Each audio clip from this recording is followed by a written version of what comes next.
really cold in here. Ooh. Okay.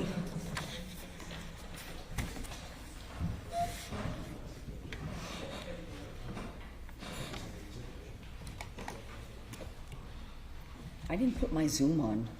Right, do I need to have the Zoom on? I know Ms. Gomez was going to zoom in if it was available. Okay, then I'll put it on. Okay, just give me a minute.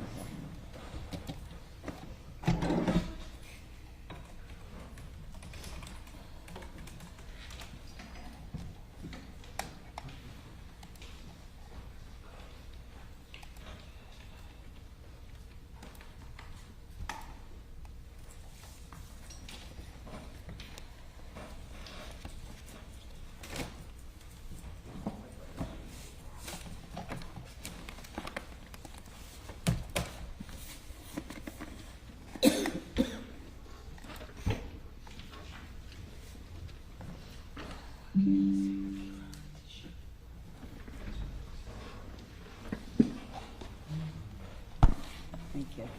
I brought another box. I'm like, Vanessa told me. on my nose.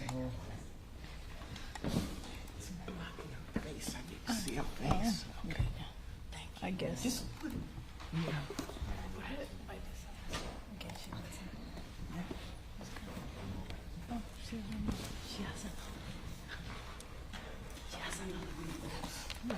Okay, let's go on the record. State of Florida versus George Pino. Parties can announce, please. Good afternoon, Your Honor, Laura Adams and Jonathan Forrest on behalf of the state. Good afternoon, Judge. On behalf of Mr. Pino, who's waiving his presence today, Right? I'm accompanied by my law partner, Mark Shapiro, and Molino. Morning, today, Alexa Klein is with us. Okay. I should have said my name is Howard Strutman. Okay, very good. Thank you. And it's no problem for Mr. Pino not to be here today because we are, and he's, of course, can be if he wished. We're just going to be conducting our charge conference.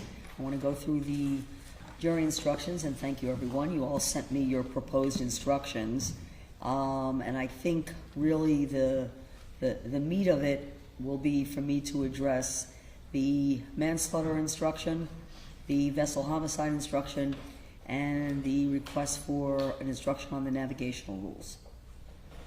Okay. Agreed. So, you each have your copies of what you provided to me, correct? You have your copies of what... To be clear, earlier, over the weekend, last weekend, we may have sent you. Yes, but it's been updated. Yes, what we did today was we sent you the correct Word version Perfect. of what we had sent you in a PDF. There was a mismatch. Now you have exactly what we intended you would have as of last week. Today we will have some additional requests to go over with you. Okay. So you should have, from our perspective, we propose doing it on the I computer. have yours here, Using paper. I have the states here, and I have mine here. Okay, so perfect. Thank you for doing that. Okay. We also have the ability to put it on the screen if you want to read along with you. That's up to Oh, you. that's okay. Sure. But as long as you all have copies, you can follow along as we're going through.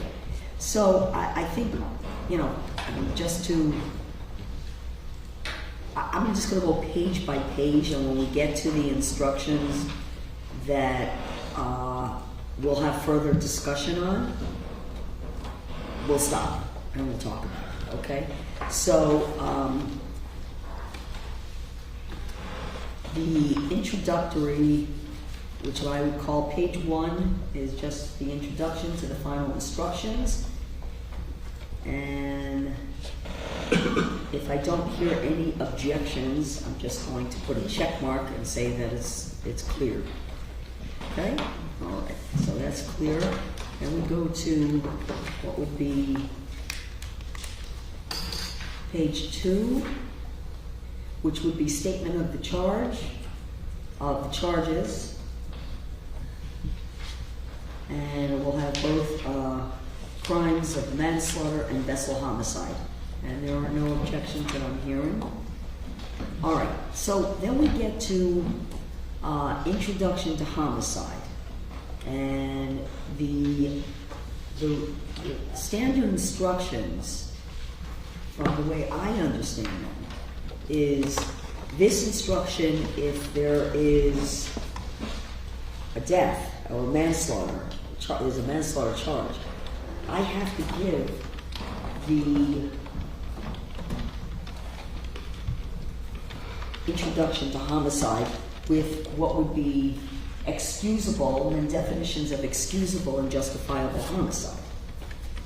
So while it was it was X'd out in the defense filing. You all want to talk about that? Sure. Would you like us to stand or can we remain seated? You could sit, that's fine. So, the state is proceeding, we believe, we're talking about manslaughter now?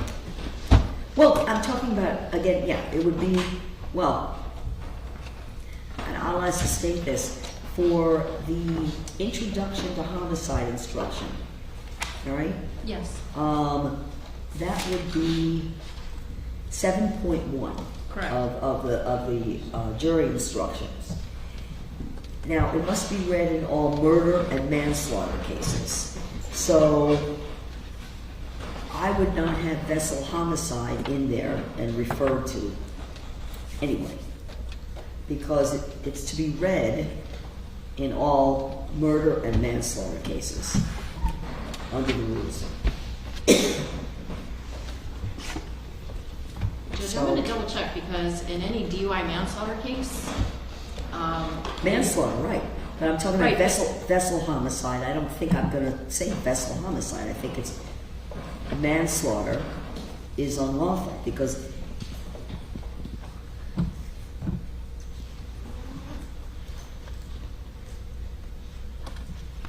you charge it as a DUI manslaughter, but what you have here is the vessel homicide is a separate, under a separate statute.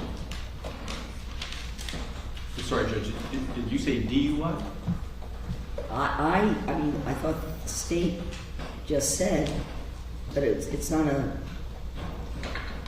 if anything, it would be a BUI, but we don't have a BUI charge. And again, I'm looking at my rules and 2026, and it says read in all murder and manslaughter cases, and I don't. the reason why I'm going to try to find a case for Your Honor, but the reason why I think it's important to read as to both of the homicide charges is because the excusable homicide instruction that the court would give as a part of the introduction to homicide, I think applies both to vehicular and vessel homicide, because not every death, whether it's by a vehicle or a vessel, is necessarily going to be criminal. It can wind up that it is an excusable homicide. So if we can hold off on that, I just want to see if I can find a case that substantiates that. But I think it's important that the jury understands that if they find that this was an excusable homicide, whether it's as to vessel homicide or to manslaughter, that the elements of excusable are applicable to any of those charges. Okay, and I think the defense, I don't want to speak for you. It seems to me that your position is that you don't think it should be given at all. No, I think, just give me 1 second. Because it was crossed out on your Yeah, pleadings. So we agree that excusable homicide should be explained to the jury, but think that justifiable is not relevant to the case.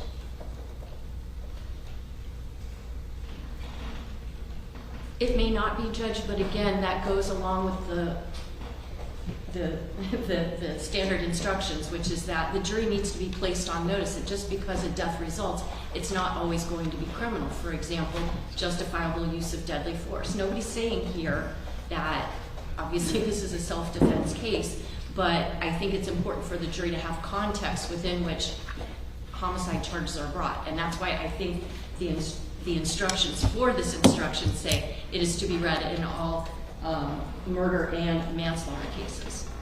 Well, I think that then the question is whether or not it's anything that could be waived. It may not be I don't know if it is something that, I think it goes together with the entire introduction to homicide instructions. When you look under 7.1,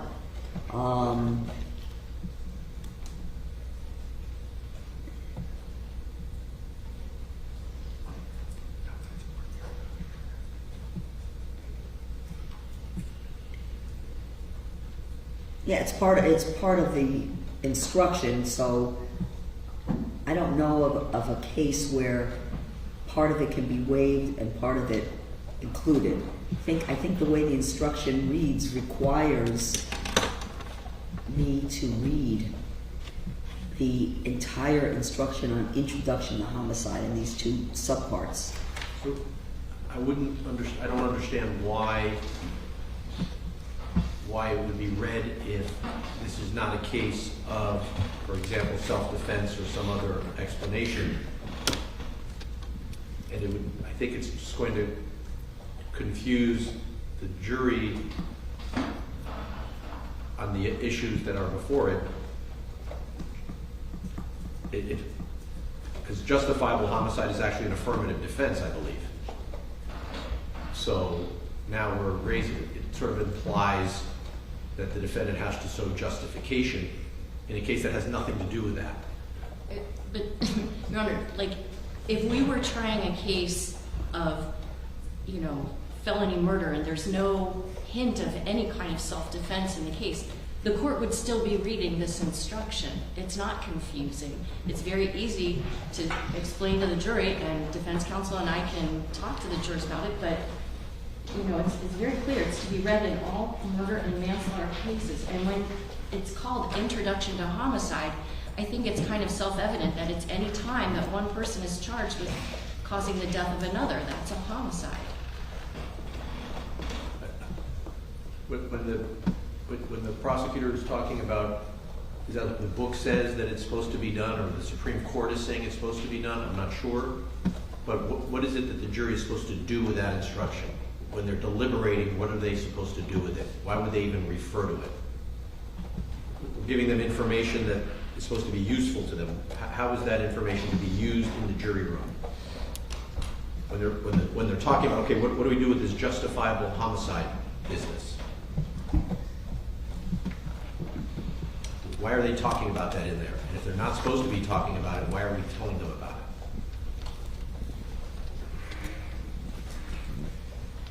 Okay, I have to reserve on that aspect. The rest of the instruction I would give. What's the rest of it? On introduction to homicide. I'm going to reserve right now because I just want to look up a few things, see if there's, any cases on that. Because the purpose of the instruction is also to give the jury a clear statement of the law, but also not to confuse the jury. The same reasoning applies, for example, when anyone's making a request for special instruction, or there are some requests here, and I'll get to that in a minute. Whether the instruction itself clearly explains the law,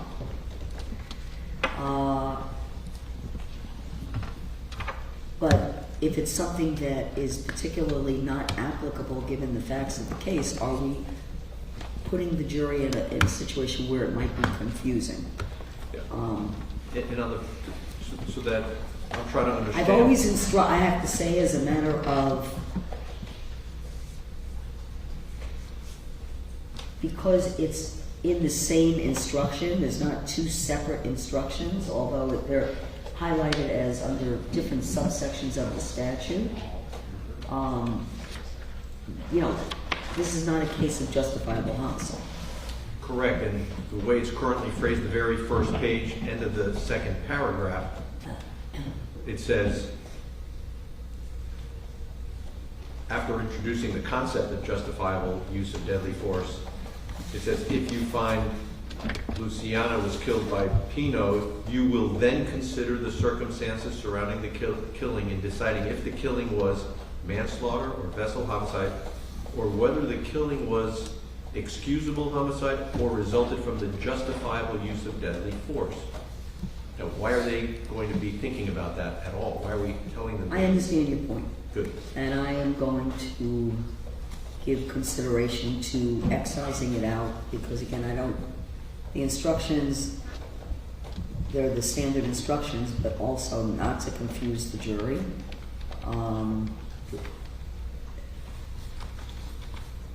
Or maybe some modified instruction that, you know, this is not a case of, or reading the instruction and telling the jury this is not a case for you to consider any kind of justifiable homicide. But I think that makes it more confusing and brings up matters that are irrelevant for their consideration. So I'm going to think about that, okay? Excusable homicide, that will stay in. And if I could address that one, because there may be some cause for confusion. So I'm reading the state's proposed instruction where it says the killing of a human being is excusable homicide and therefore lawful under any one of the following three circumstances. Okay. Okay. 2 and 3 do not apply in this case because this is not a heat of passion case and it's not sudden combat. Okay. So. Well, again, I'm not going to get to the point where I'm then carving up what the standard instructions are. In argument, in your final arguments to the jury, you'll have a copy of the instructions, and it would be an opportunity to, if you felt it necessary, to just explain that there's no, you know, none of this applies. Something wrong. So, okay, so you understand my objection and you'll rule on that. But let's go back to number 1. Okay. When the killing is committed by accident and misfortune in doing any lawful act by lawful means with usual ordinary caution and without any unlawful intent. The phrase usual ordinary caution implies not negligent. That's ordinary caution, I believe. It's implying that something beyond that failure to, let me say that again, negligence would render the homicide unlawful. That is, that the person, Mr. Pino, did not exercise usual ordinary caution. That's, as I understand it, Well, that's your argument in terms of a defense to, you know, whether the conduct rises to the level of culpable negligence. I agree, that's my argument. I'm afraid that this jury instruction is suggesting that if he did not act with usual ordinary caution, he's guilty. The state has to prove that he did not act. They have to prove he acted culpably negligent or, in vessel homicide, reckless. Right. Right? And so the way paragraph 1 of the excusable homicide instruction reads, as I read it, is that it's a defense so long as he was doing a lawful act by lawful means with usual ordinary caution. Right? So he has to prove he was not negligent. When it's committed by accident and misfortune. Yes, but an accident can be mere negligence. Yeah. Right? Okay. Okay. So I'm not sure what the issue is.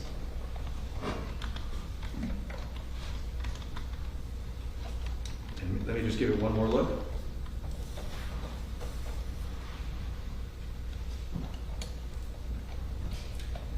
It's because mere negligence is not enough to convict. Okay. And this is implying that he has to be not negligent in order to benefit from excusable homicide. Am I right? Yeah. Negligence is the failure to use ordinary caution. Okay. So unless I'm misreading it, I think what this is telling the jury is that to have the defense of excusable homicide, you must be acting with usual ordinary caution.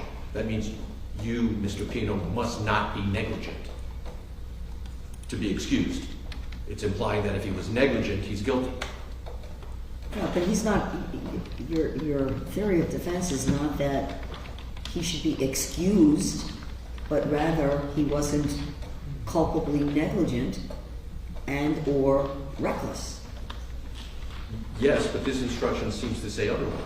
It seems to say that excusal, meaning excusal requires that he use ordinary caution, which conflicts with the theory that the state has to prove culpable negligence or recklessness. But aren't these affirmative defenses, reading in the context of what would be an affirmative defense? I don't know, but it shouldn't be an affirmative defense. It's the state's burden to prove he acted with culpable negligence or recklessness. It's not our burden to prove that Mr. Pino No, this acted is just, but in the definition of homicide, and where a homicide, when a death occurs in a homicide, okay, the individual accused would be excused from any kind of criminal liability if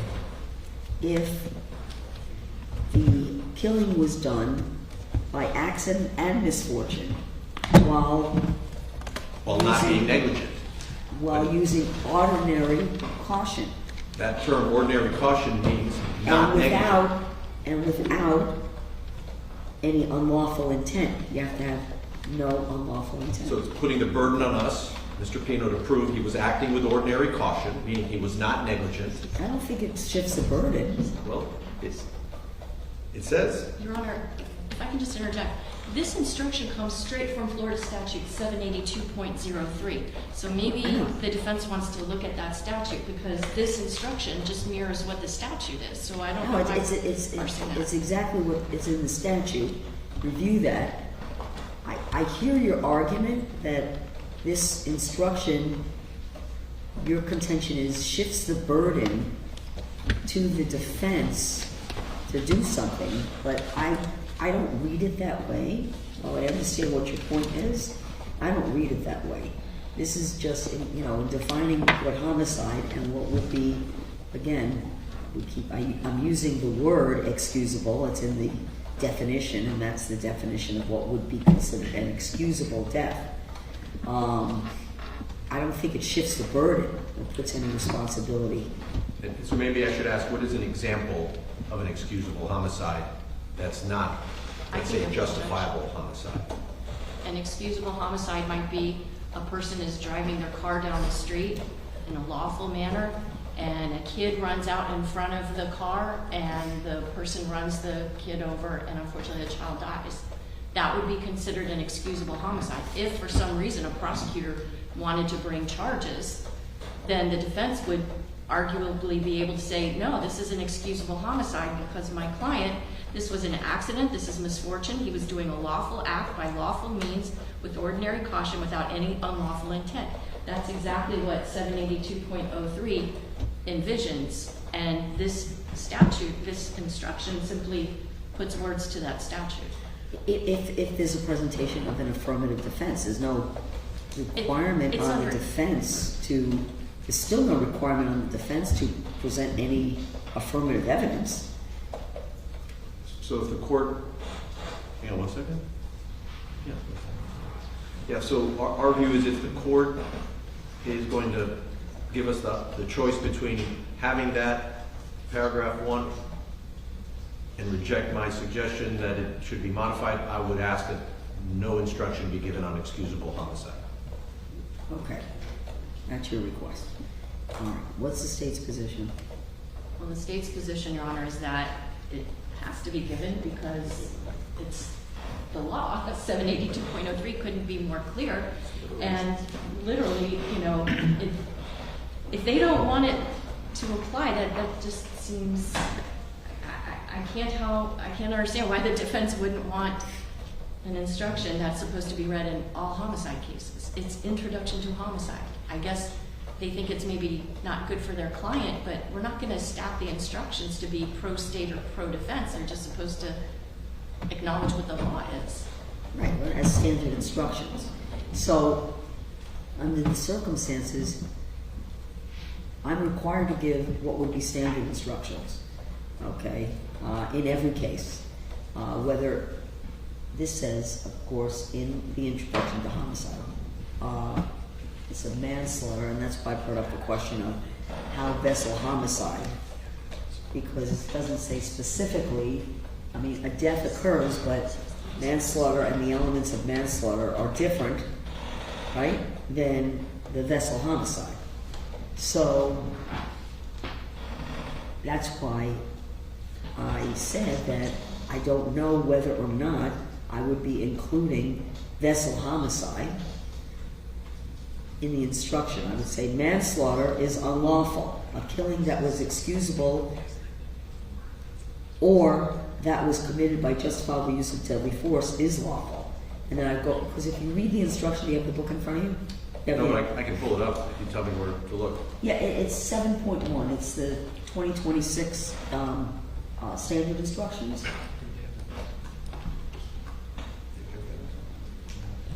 7.1. So if you go through the 7.1 instruction, let it be read in all murder and manslaughter cases. Okay, there's a manslaughter charge here. So I have to object, and just as a point of reference, in the 11th Circuit, I had argued a case that the pattern instructions were mistaken, and the case resulted in a reversal, a case called United States versus Tackleoff, and the standard instructions were then changed because they were wrong. I don't think these instructions are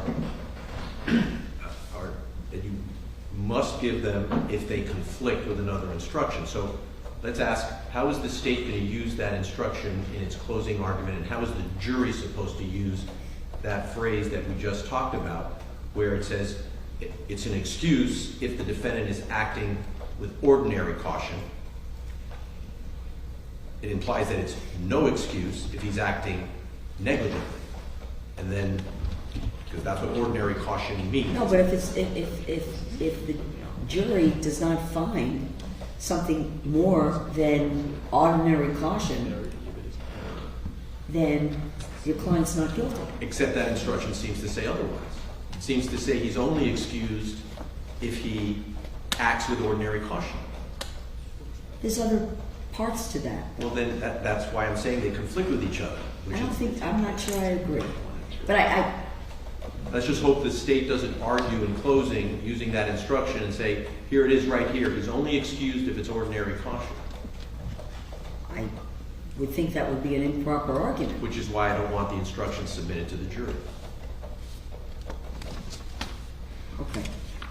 I hear what you're saying. So, for now, just to let you all know, while I ponder this, I'm inclined to give the introduction to homicide instruction. I'm considering whether or not I would excise out justifiable homicide, because under no circumstances do I see that even relevant to this case. And in terms of the definition and excusable homicide, at this point I'm inclined to give the instruction as it appears in the standard instructions. Your objections are noted, and I'm still deciding whether or not, and I'm really not inclined to give justifiable homicide. I just think that might be a cause of confusion, and unnecessary confusion for the jury, and I don't see at all how. I think it's worse to put the onus on either party to argue to the jury in closing, by the way, you see these are the instructions, but disregard this, rather than just not have it there. I just don't see how at all excusable homicide applies. So, I mean justifiable homicide. Okay? So, for now, excusable will stay in. I'm going to excise out justifiable homicide and give the rest of the instruction. Okay? Objection noted, Your Honor. Let's go to the instruction on manslaughter.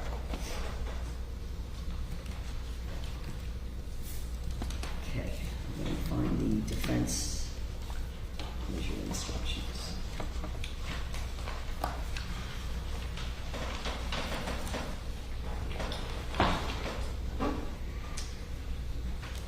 So are you there, Judge?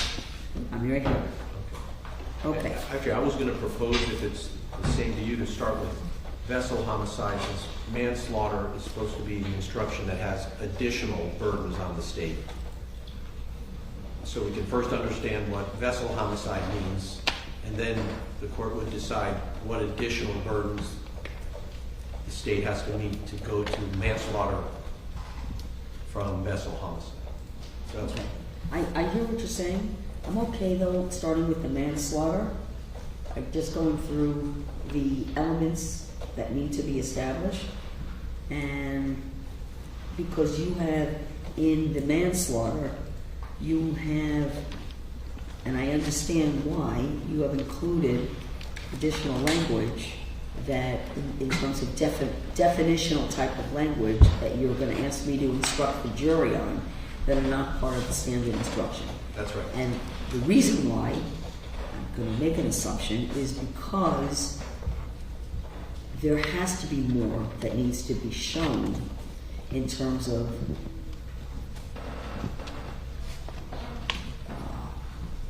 culpability. It's a greater amount of evidence in terms of culpability. Culpable negligence is a greater burden, and in describing that, you don't have the same explanations provided in the vessel homicide. So that's in theory correct, although, as I've indicated throughout the proceedings, there's, in my view, tremendous confusion, indeed vagueness, associated with these two different charges. I understand the Supreme Court of Florida in a case called McCreary, and then a subsequent case over dissenting justices' opinions. There's this, I would say, at a minimum, confusion over the differences. If nothing else, it's hopelessly vague, but we'll get to that. And so, yes, I agree with you with that caveat. It seems to me that, well, I guess we should start and then we'll go through manslaughter. if that's Let's work your through preference. it, okay? So there is one issue I'd like to Yeah. flag for you.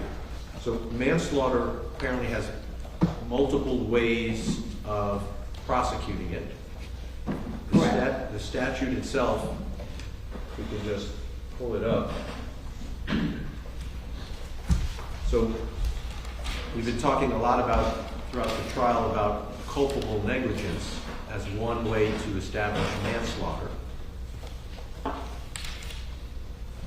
Okay, so let's look at 7.7 under the standard instructions. Let's go ahead and look at that, okay?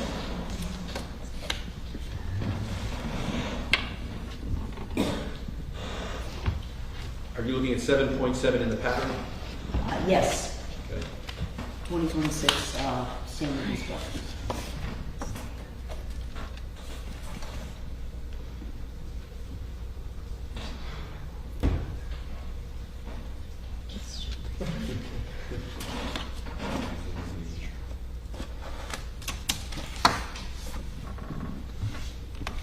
Moment.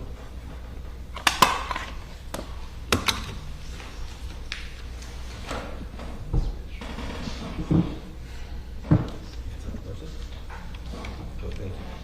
And if you notice there, there's some language there that it's fundamental error not to instruct on justifiable and excusable homicide in the absence of an express concession that the homicide was not excusable or justified. That sounds to me like it can be waived, Well, so that it's not required to be given. well, express concession, how I interpret that, right? Does the state have an objection to my excising out the portion of the instruction that I really think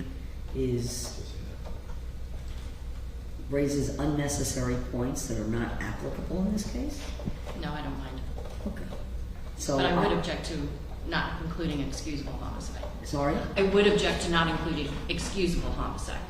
Right, I'm But if the justifiable. defense is affirmatively saying they do not want justifiable use of deadly force to be instructed, then, okay, that's fine with me. Okay, so I consider that a sufficient express concession by both parties on that, On justifiable use, yes. unjustifiable. Okay, so, Is the defense, You agree on justifiable? Yes, I agree on justifiable homicide.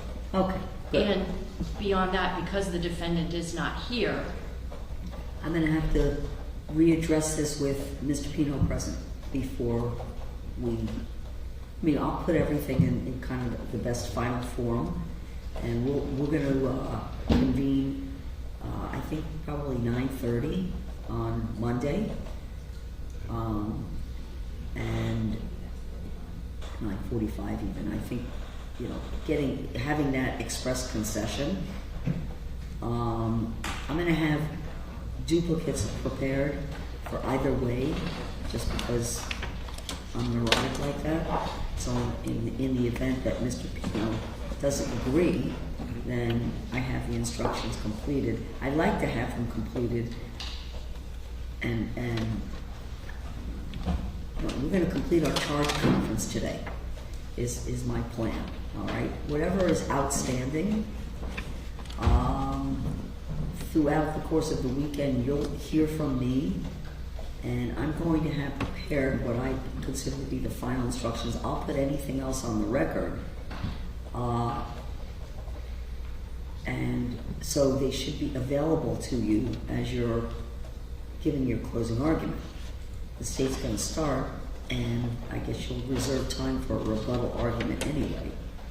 I'm just wondering if it's possible that the defendant could at least join us by Zoom or something so that the defense can consult with their client. These are really fundamental issues that might be a little bit boring for people that aren't in law, but this is the crux of the case. I don't understand why I think the court excused him. I didn't realize the court had done that, which of course is within your Honor's discretion, but...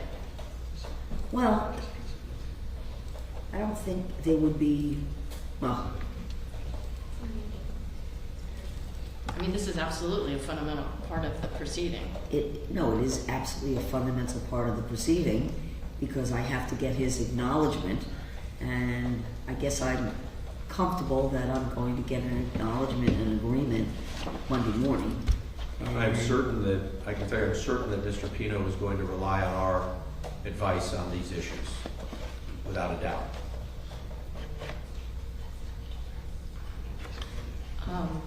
Okay. And if you'd like, Judge, today we can actually have him submit something in writing before Monday, if that would be helpful. The problem is, Judge, that I'm quite confident that this defendant's attorneys have told him on multiple occasions to stop emoting during this trial, and he hasn't. I'm sorry, I didn't hear you. To stop emoting, to stop with the head nods and the head shakes and the gestures and all of that, and he has not stopped. So I know his attorneys are operating in good faith, but I don't know what to expect from this defendant on Monday. Okay. Once we get to the conclusion of this charge conference, before I sign off, you can summon via Zoom your client, Sure. and at least I would get something verbal as far as that's concerned, and then I'll follow up with it in person on Monday. Okay? All right. So let's get through the manslaughter charge. Guys? Number one, the two elements must be proven is the victim is dead. So Lucy Fernandez is dead. And number two, give as applicable. So there's several subparts. A, defendant intentionally committed an act or acts that caused the death of the victim. Now, you've taken that out. Yes. Okay. We believe this case is about culpable negligence. That's the third prong, C. Charlie prong. Okay. And so A and B are not at issue in the case. Okay.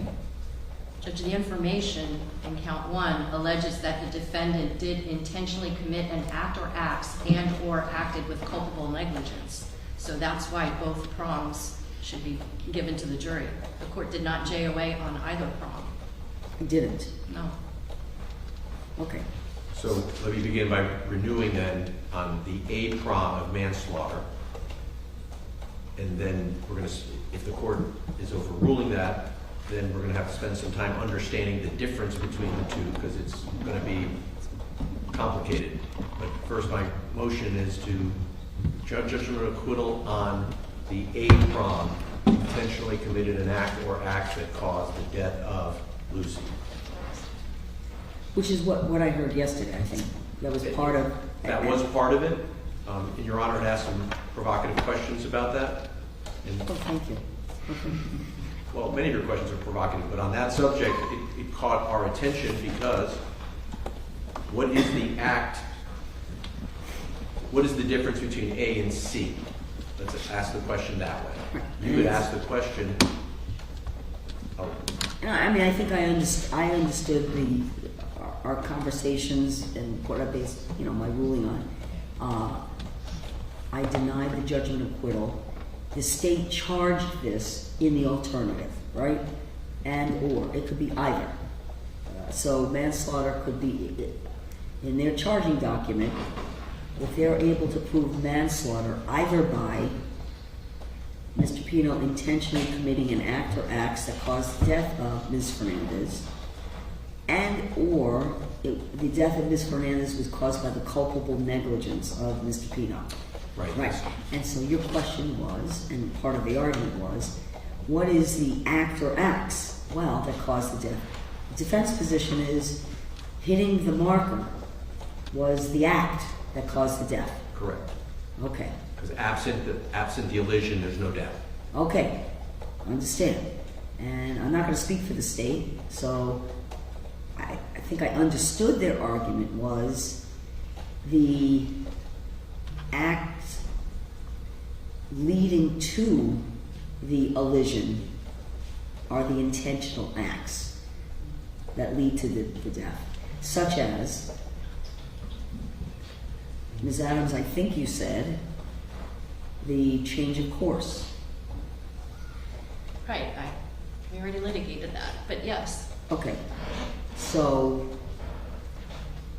and that's what the state argued would be the intentional act or acts that ultimately caused, that caused the death of Ms. Fernandez. Does that make sense? Except that the change of course didn't cause the death. It was the elision that caused the death. I understood change of course is the culpable negligence, is putting it on a path towards an elision. It's not, it doesn't cause the death. So at the moment that he changed course, nobody died. I can't charge the water with causing her death. That what? I can't charge the water with causing her death. I mean, we already litigated this. These are whether in the charging document, the court denied the JOA. This is an accurate statement of the law. So let's go down that rabbit trail. What is the jury under 2A, the act or acts that caused the death? The state is saying now it's enough that he changed course. I'm not saying that. Okay, I'm not sure what then the act is that caused the death if it's not the elision. Because typically culpable negligence is the whole course of conduct that puts the passengers in peril, is what typically happens in culpable negligence, driving in a completely erratic way beyond the pale, and something happens, but it was not, it was no intention to crash in a culpable negligence case. If he intended to crash, if the driver intends to crash into the pole, if Mr. Pino intended to crash, let's say that a driver says, I think the Robalo can handle it. I'm going to hit the pole and prove that the Robalo is just as good as a Grady White. that other boat ran. What is the crime? He didn't intend to kill anyone. He thought it was going to survive the crash. He's guilty of culpable negligence if the state proves he's acting with such depravity that even though he doesn't intend to kill someone, that act of elision causes the death. Doesn't it go to whether something is foreseeable given the conduct? It would be foreseeable that someone could die if you allied with a marker at 47 miles per hour. So if the person intentionally allied with the marker at 47 miles an hour, that would be manslaughter. It could be murder if it was his intention to kill everybody. If it was suicidal and homicidal, that was his intention. The state's not contending that. There's no evidence of that he intended to kill anyone. The state may be contending, I thought they were contending he wasn't intending to hit the marker at all. That's what they've said before in this courtroom. So if he was not intending to hit the marker, and he was simply intending to go back to Ocean Reef, but because of his failure to act with sufficient care, he was reckless in the way he operated, he accidentally hit the marker, accidentally meaning he didn't intend to, then he's perhaps, that's where the state is pursuing subsection C as a theory of manslaughter. That's how I view the difference between A and C. A was an intention to strike the marker, although without intention to kill. C is no intention to hit the marker, but driving in such a reckless, forgive me for using that word, culpably negligent manner that it was predictable if you drive blindfolded while drunk at a high speed, you're going to hit something, even if you don't intend to. The best example that I could come up with in my mind in a car, somebody's running away from the police at 90 miles an hour down the interstate. He doesn't want to crash. He's trying to get away. But you go 90 miles down the interstate in the opposite lane through traffic, there's a high probability you're going to crash and kill someone, even though that's not your intent. That's culpable negligence at a minimum, perhaps. Well, if you, in the driving example, if you're driving on the wrong side of the road, okay, it's foreseeable, reasonably foreseeable, that someone's going to come up on the other side. Right, and that's culpable negligence. Okay. That's different than But you don't need to be driving at 80 miles an hour to do that, or, weaving, or... You may be right about just how reckless one has to be, but in either scenario, it was not the driver's intention to have a crash. It was his intention to avoid. Is it reasonably foreseeable that a crash would result if you stay on the left side of the road instead of the right side of the road? It could be, but that would be culpable negligence, not under A, an intentional act that causes the death. Okay. The causation of the death is the impact. Okay. Driving on the wrong side of the road may or may not result in a crash, depending on who's there. Okay. So So that's, it's your position, the only applicable subsection would be C. that's right. Okay. Well, And, reserving my objection, of course, that they haven't proven even that. Okay. But A appears not to even be the theory of the state that he was trying to hit the marker. okay. Now, understanding it's charged, and I'm going to run back to the state on this. Oftentimes, charged in the alternative, it seems that that's how it's charged. So, That's fine. in terms of the evidence for intentionally committed an act or acts that caused the death of Ms. Fernandez. And one more time for me, the acts that caused the death beyond the actual impact. Can I just incorporate the arguments that I made during both of the JOAs? I've already said them multiple times. The court has denied the JOA. The court has already found as a matter of law that the state has proven enough for it to go to the jury. Right. In your argument, and again, defense finds distinguishing, and there's no way, apparently, from the defense argument to distinguish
this is manslaughter because it was established X, Y, and Z under subsection A, or alternatively, how they've established under culpable negligence that it's a manslaughter.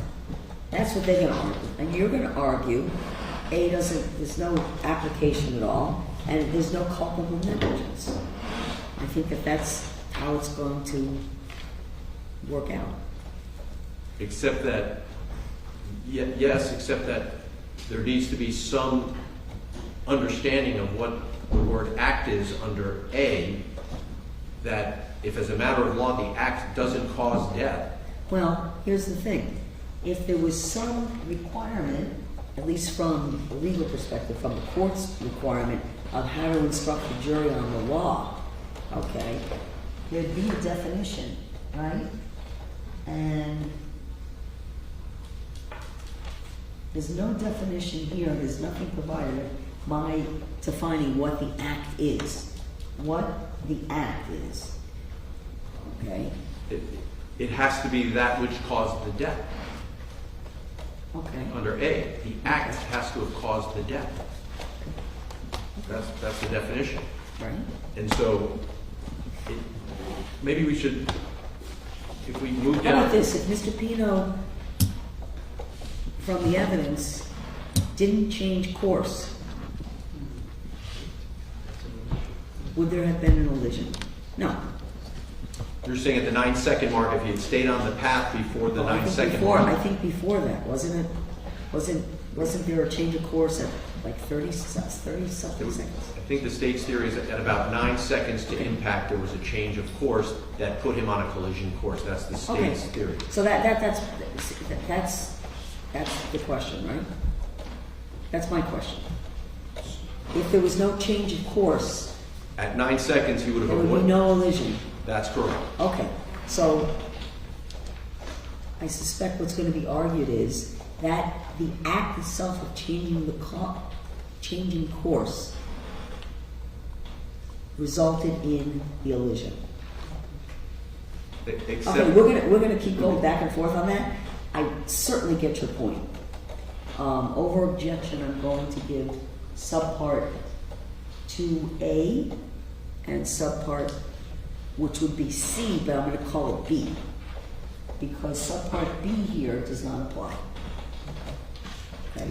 We agree Your that- objection is we agree that B doesn't apply, preserving the objection is taken. absolutely. Okay.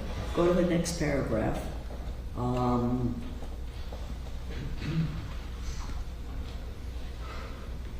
Okay, I don't see any conflicts in what you've provided. Then the paragraph that starts with to convict of manslaughter.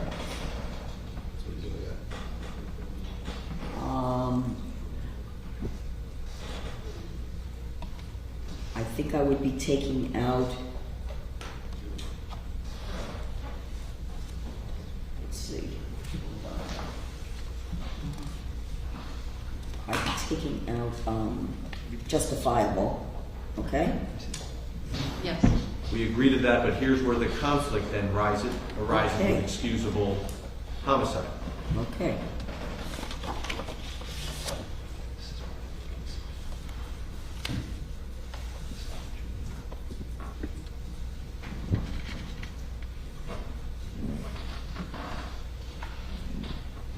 It says not merely negligent.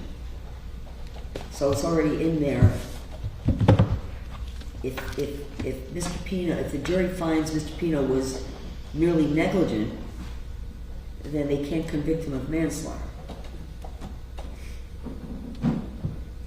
That should end it. Okay.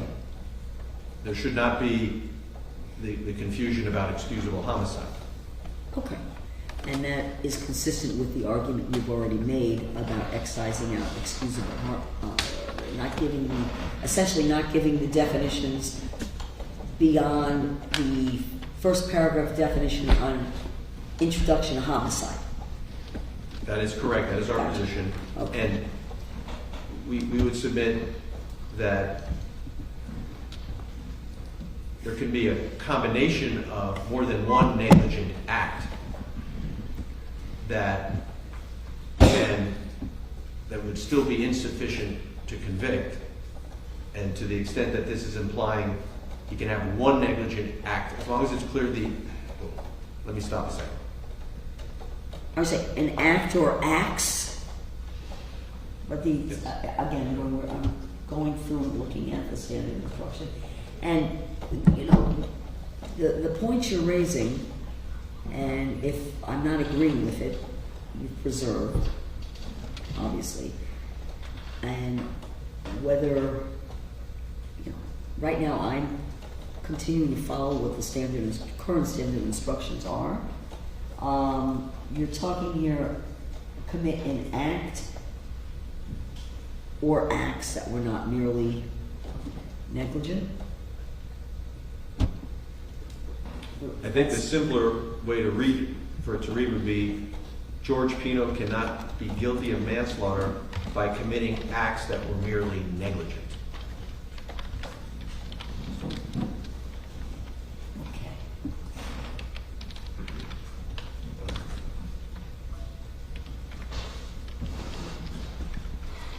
Well, that's kind of an interesting point, right?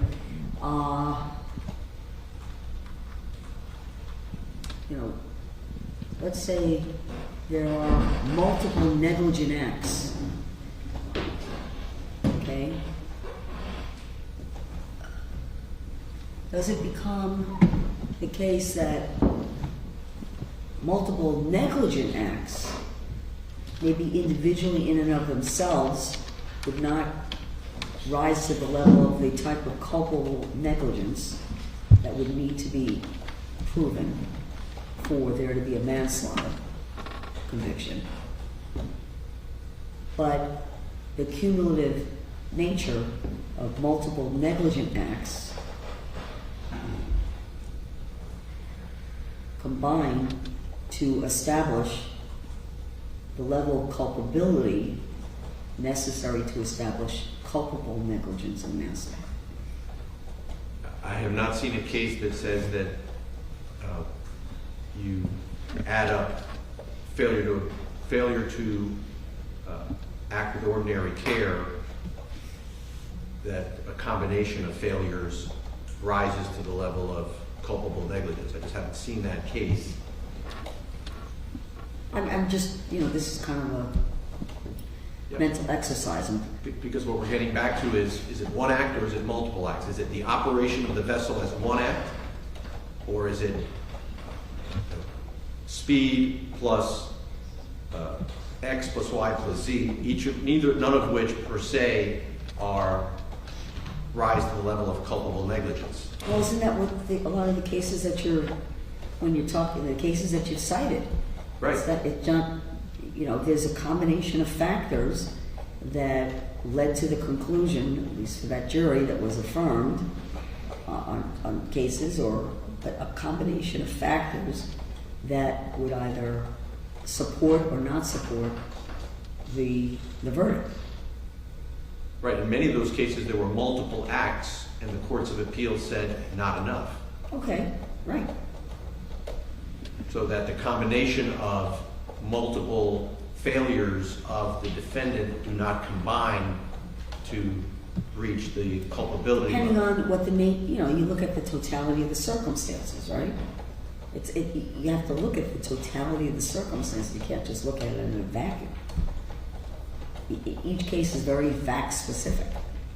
Right, so the combination of conduct, I suppose, is either negligent or not. And if it's negligent, then is it culpably negligent, meaning it's not mere negligence, it's got to rise to the level of that willful, wanton, because by definition, mere negligence is not an affirmative decision one makes, it's a failure to exercise care. It's not a willful and wanton disregard. That's where we get into the higher level of, mens rea. Mm-hmm. Right? So I forgot my keys. I did a whole bunch of things where I was not paying attention, and I still didn't act with mens rea. It was just, It doesn't, well, again, depends on the circumstances that you place yourself in or that are created, right? So I think that's the whole point of, one of the points of this case, isn't it? so we could just go through we can do our sort of closing argument in deciding how to evaluate this, but ultimately, the event that, as we've said already, the event that causes death is the elision. Anything short of that won't, as you pointed out, if you stayed on course at that speed with those life preservers, with everything else the state is focusing on, there's no death.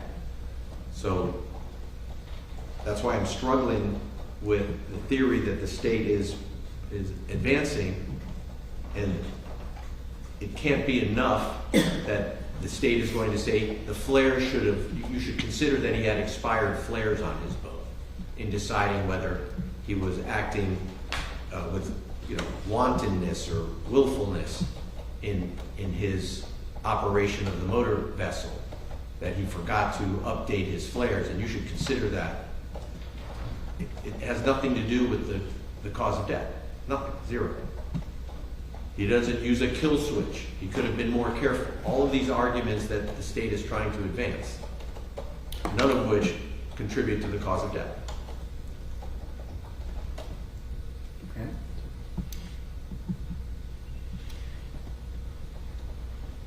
So where am I going on act or acts? We propose the language. If you're going to overrule it, then it just remains the pattern. Any comment from the state? Well, I just want to make sure of the standard instruction after Your Honor reads the two elements of manslaughter. Mm-hmm. Every person has a duty to react reasonably toward others. Are we in agreement with that sentence? Yep. No, that paragraph, I don't think that there was any dispute. I'm just, we're talking about a lot of different things. I'm just trying to narrow down. Are we in agreement with that first sentence? If so, then let's go to the next sentence if we're in agreement on that, because otherwise we'll be here until, really late trying to get standard instructions on two relatively simple counts of manslaughter and vessel homicide. All right. I understood then in the first paragraph, the defense believes that it should just be a merely negligent act, and then and not have anything about if the killing was either justifiable or excusable homicide, as I had previously instructed you. We agreed on taking out justifiable. Agreed. Over defense objection, I'm going to give the rest in terms of the standard.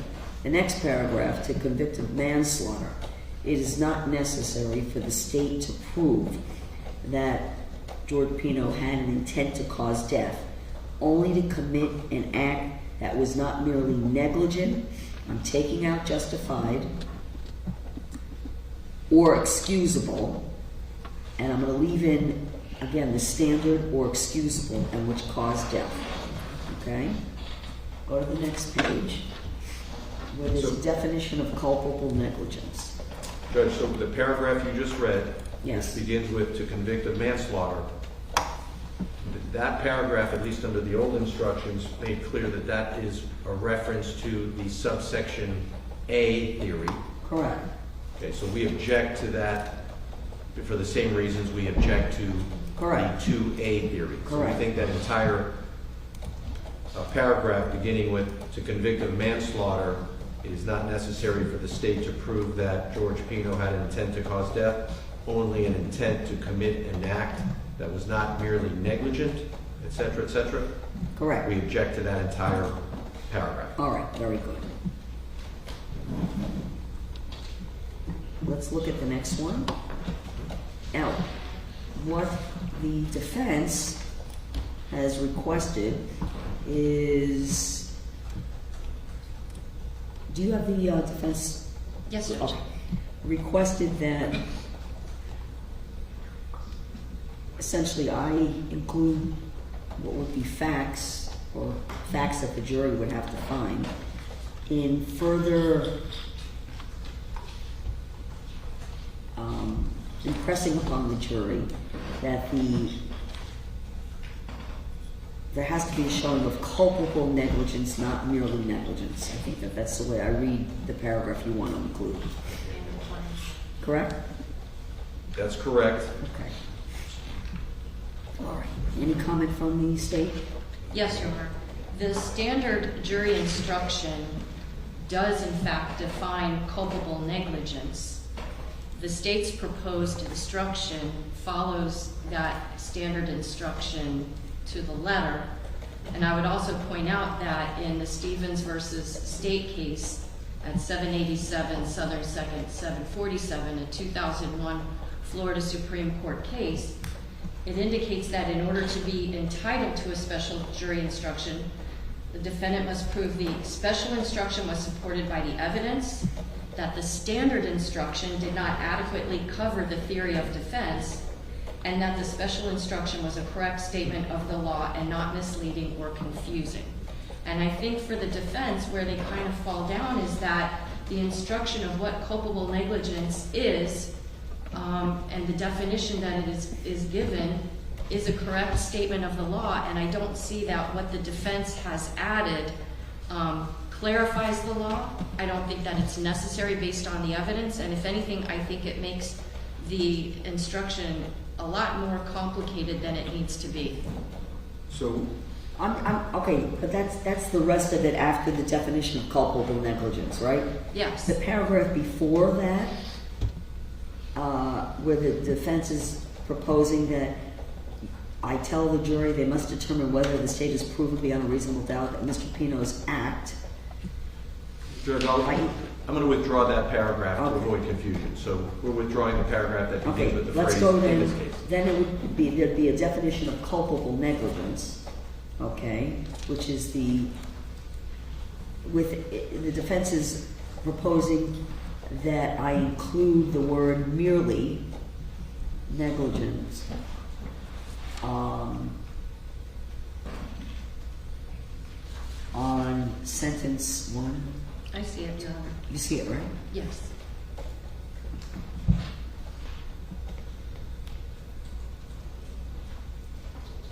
Okay.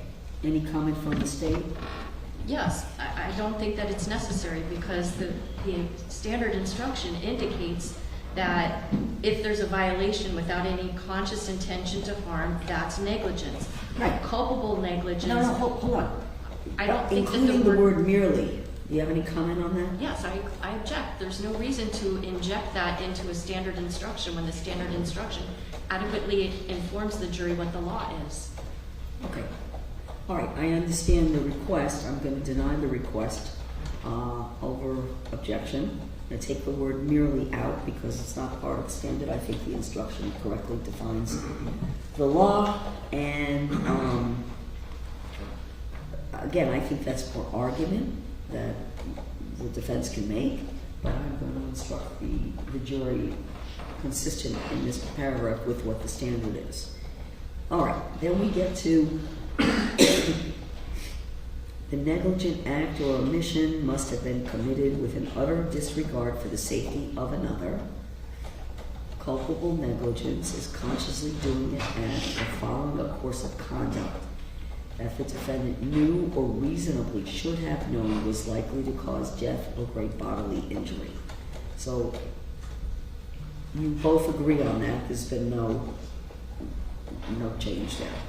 Agreed, Your Honor. Then, now in terms of the standard, that's the conclusion of the standard. What the defense has asked, I guess as part of it would be a special instruction, would be additional language and additional definition. Okay? And you're making a reference to 8.9, which is the proof of the crime of culpable negligence.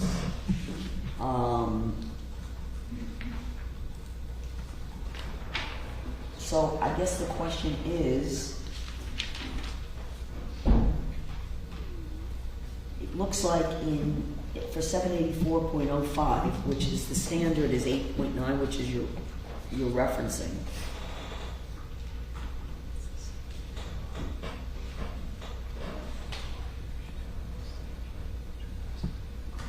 definition of culpable negligence seems to be a different, more expansive in the 8.9 instruction than 7.7 under manslaughter.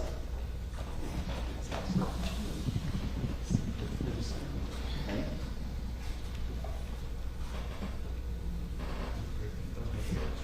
So that's that first paragraph that you're asking in terms of the special instruction for me to include.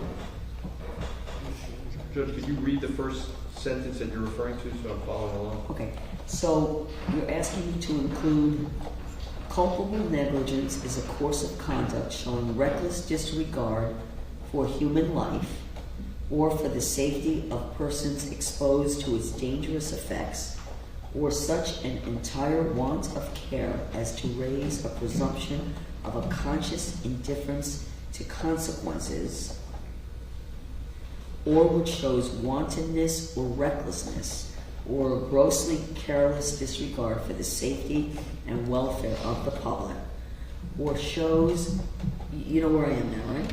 Yes. Okay, and you're referring back to 784.05 under the standard instructions 8.9. All right, so let me ask the state.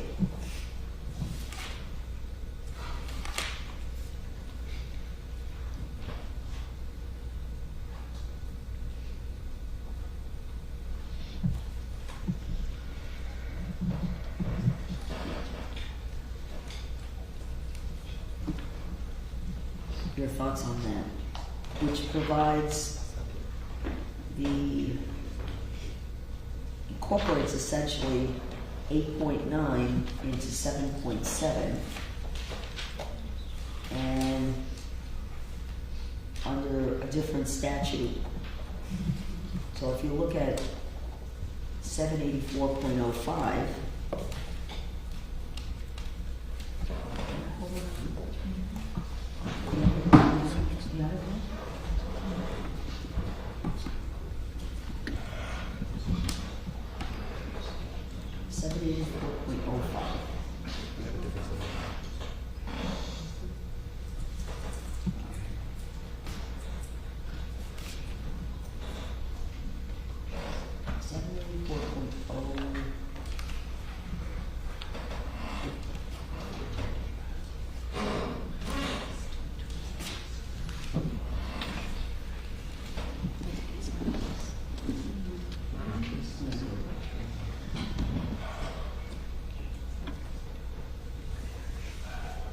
all right, this is the culpable negligence, the second degree misdemeanor.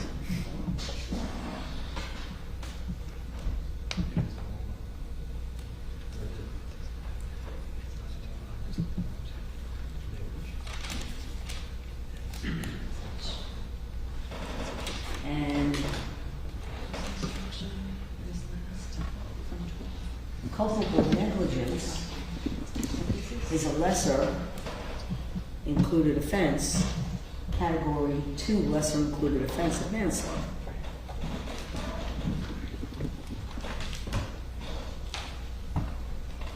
So, Judge, the reason why what I would suggest to the court is this. If the court looks at the instruction 7.7 for manslaughter, yes, at the bottom it says it was last amended on September 12th of 2025. right, If you look at the definition of culpable negligence under Florida Statute 784.05, which is in 8.9, yes, it indicates that the last time it was amended was in 1985. yes. So I would submit to the court that the September 12th, 2025 instruction for manslaughter's culpable negligence definition is the proper one for the court to give. Okay. I am going to give the 7.7. My question would be, though, when you look at under manslaughter, category 2 lesser. Yes. Okay. So category 2 lesser is culpable negligence.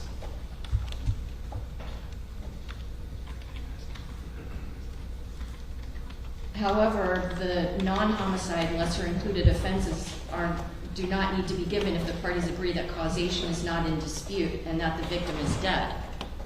And that's from Carver v. State. Do not have to be given, right, under Carver.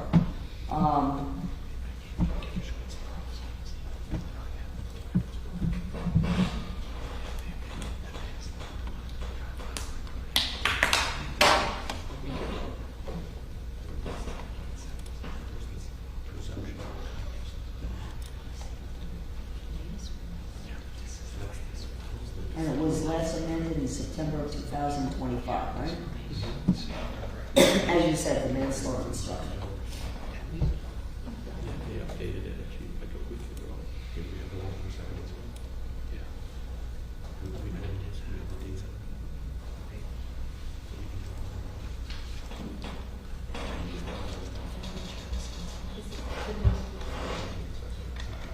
So I guess the question is causation an issue?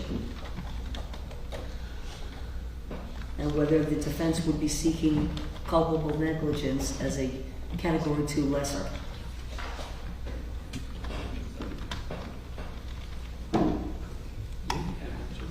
So I think that's the question for the defense. So I'm going to give the standard 7.7. I'm not going to, that first paragraph at least, I'm not going to give that as part of a special instruction to 7.7. The question is going to be whether or not the defense believes it's appropriate for me to give a category 2 lesser of culpable negligence, but with the caveat that, but that's a non-homicide lesser. And so we have a homicide, so it's not applicable. I just kind of talked in a circle, but since there's a homicide, the lesser doesn't apply. I understand the principle. This is where it gets back to the issue if the state is focusing on acts which did not cause that did not cause the death. Our view is it's the elision, not these other, like speed, for example. They're claiming speed, that he accelerated. That's the culpably negligent act. And absent the elision, there's no death. So that's the rub. I also recall that culpable negligence, I think, is a lesser included offense, that the misdemeanor is a lesser included offense of vessel homicide. Well, we'll get to that when we get to vessel homicide. Okay. So, over objection, I'm not going to give a special on paragraph 1 in the defense request, and then there is additional explanation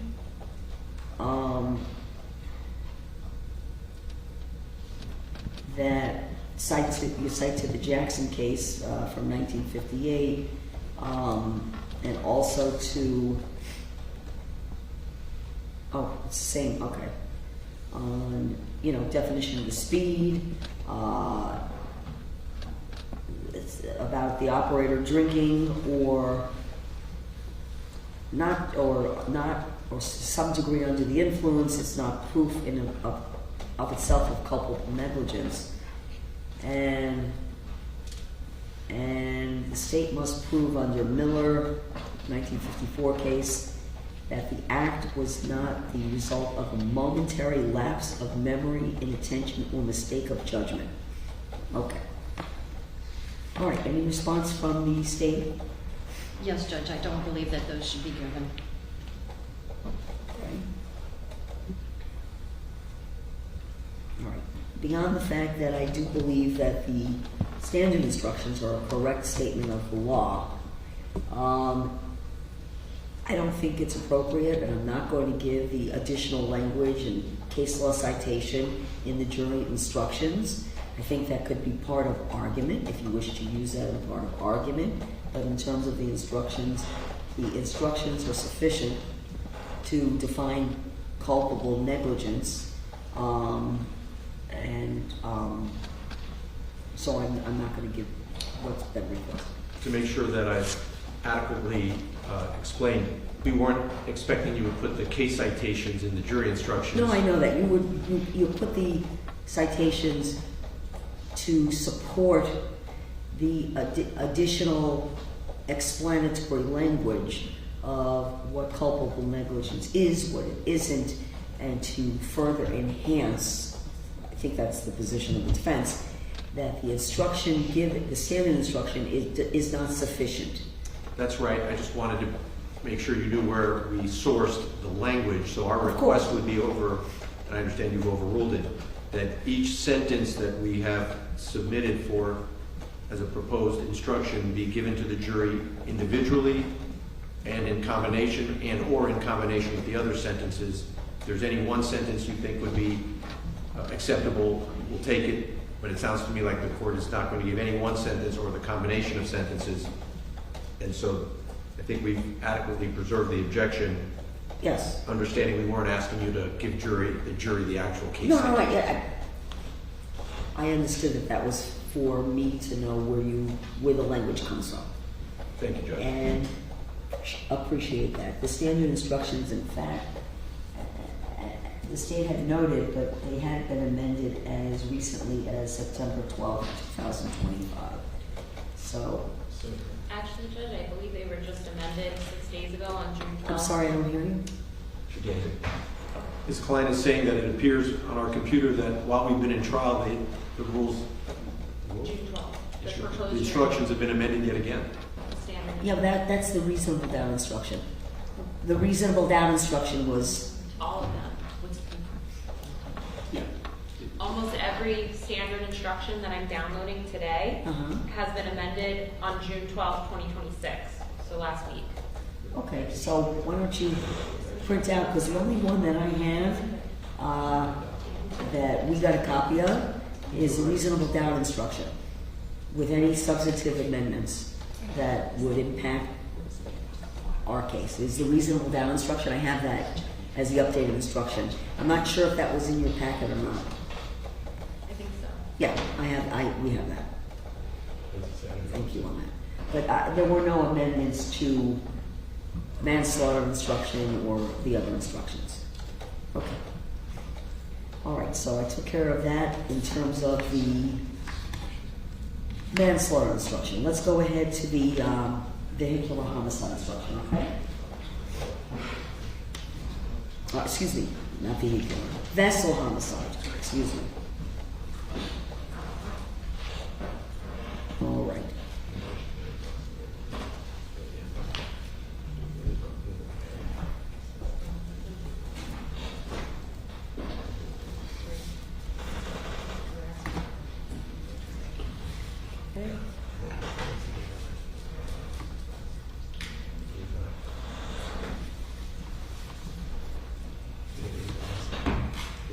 Judge, Sir?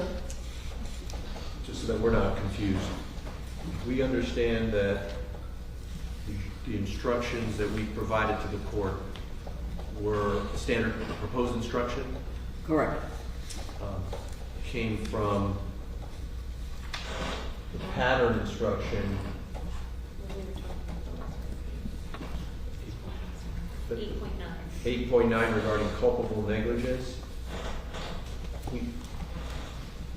It's not clear to us when it was amended. We think it was amended recently, but in any event, you have the benefit of the language that we took from what was at least at some point in time the pattern instruction.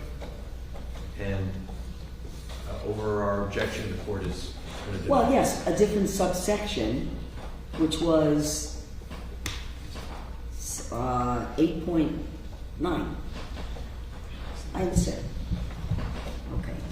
And Ms. Pino was not charged with culpable negligence. And that goes back to what I said, that it would be considered a category 2 lesser, but that's for non-homicide. So I don't see that it's applicable here.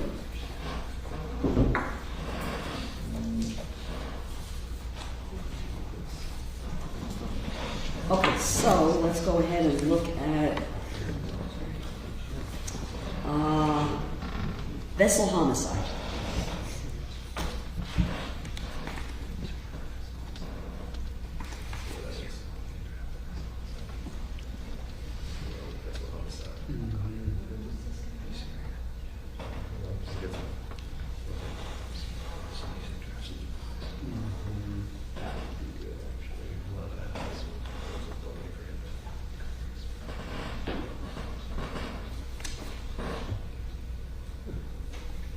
All right.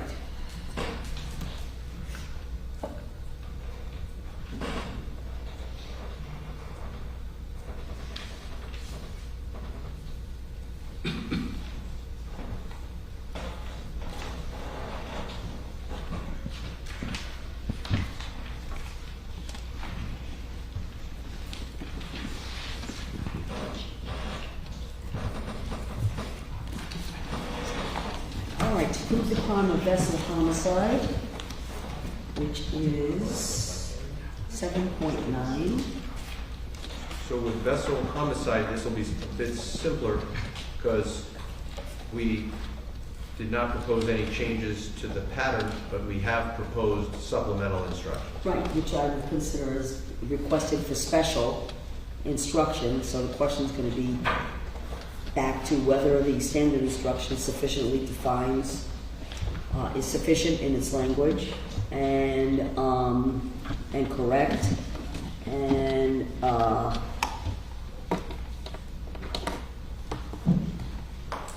the standard adequately conveys the theory of defense. So, let's go ahead and look at it.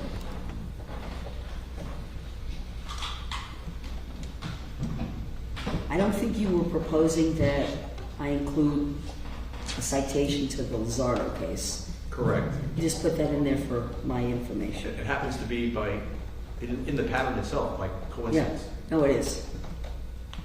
I don't think the jury's ever heard of the case, so I don't think it matters. All right, so let's state, why don't you pull up, please, if you would, the defense request after the definition of operate. There's a request for, let's see, there's about 2 pages of special instruction. Well, I think they're great defense arguments, but I don't think that they should be given under the Stevens case because the actual standard definition is very clear about what recklessness is. The reckless requires the state to prove more than a failure to use ordinary care. It means in a willful or wanton disregard for the safety of persons or property, and then both willful and wanton are defined.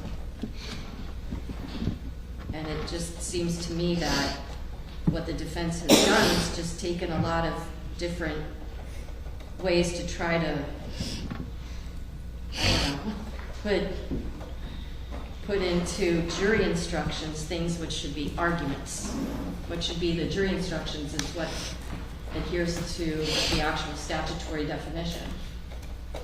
The way that case law has been decided or the way that judges have written certain appellate opinions does not transform those into instructions that should be given. Okay.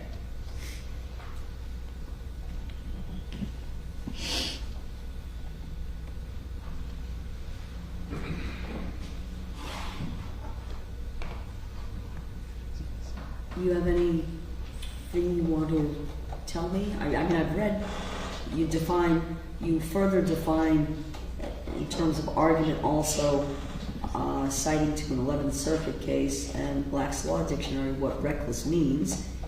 And then the next paragraph,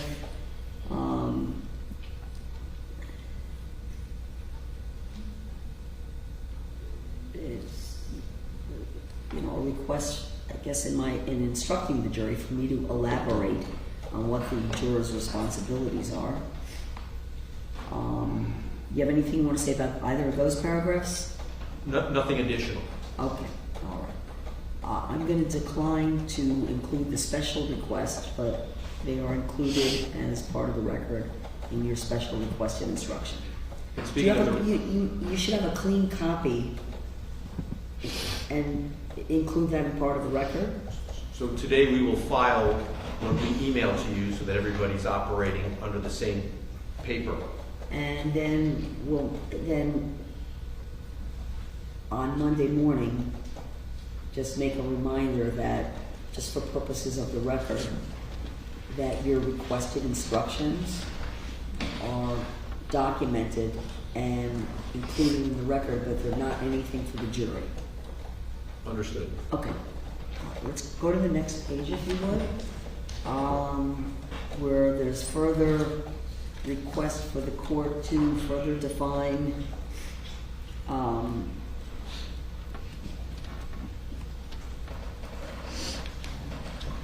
what is sufficient for the state to be able to sustain a conviction for vessel homicide.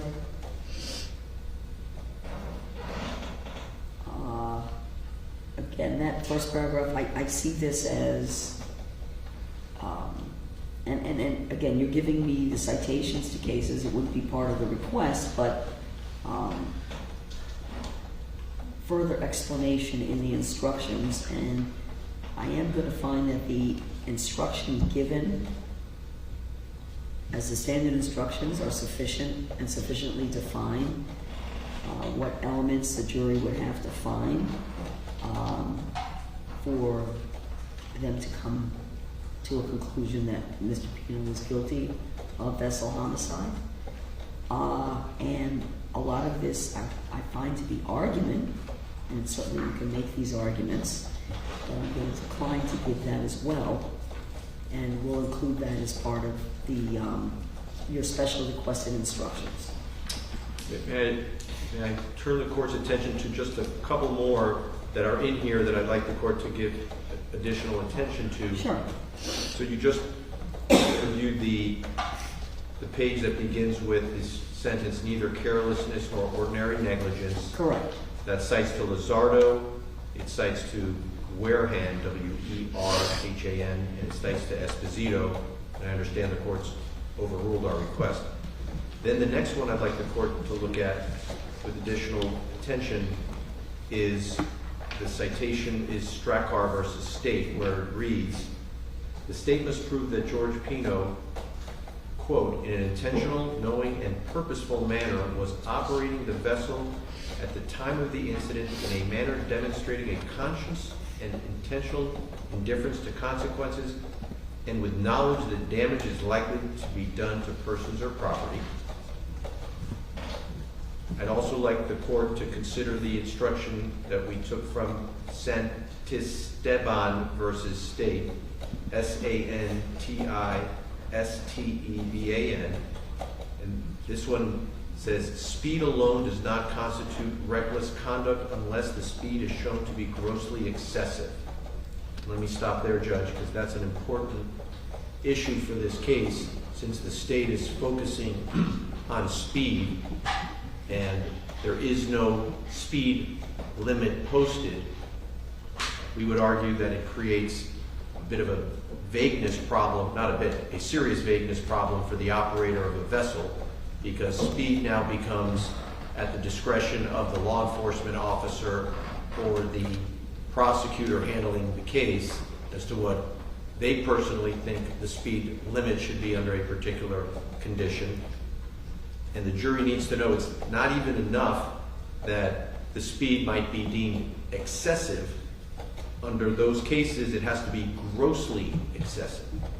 Well, let me ask you, sorry to interrupt, how you, doesn't it depend again on the circumstances of what could be a grossly excessive speed under the circumstances? Yeah. Because a speed of 20 miles per hour under certain conditions could be considered grossly excessive under those circumstances. A speed of 80 miles an hour under the totality of the circumstances may not be considered grossly excessive. Does that make sense? I agree with you. That's why the jury needs to know The speed has to be not just excessive, it has to be grossly No, but excessive. I'm still using the word grossly. It could be grossly at 30 miles an hour, depending on the circumstances, the additional circumstances. I mean, That's would fine. you agree can- with that? If you feel that it would be helpful to add that speed alone does not constitute reckless conduct unless the speed is shown to be grossly excessive under the circumstances, Yeah. I'm okay with that. Okay, I'm not inclined to do that. Oh. I just brought it up for, our discussion. Right, and the reason I'm addressing it is because the state is arguing the speed was excessive. The rule that was presented to the jury, the safe speed rule, implies that there is a particular threshold for safe speed, above which a speed would be excessive, and yet that's still not enough to convict under the case law. It would have to be grossly excessive. Okay. And the jury needs to know excessive speed alone is not enough.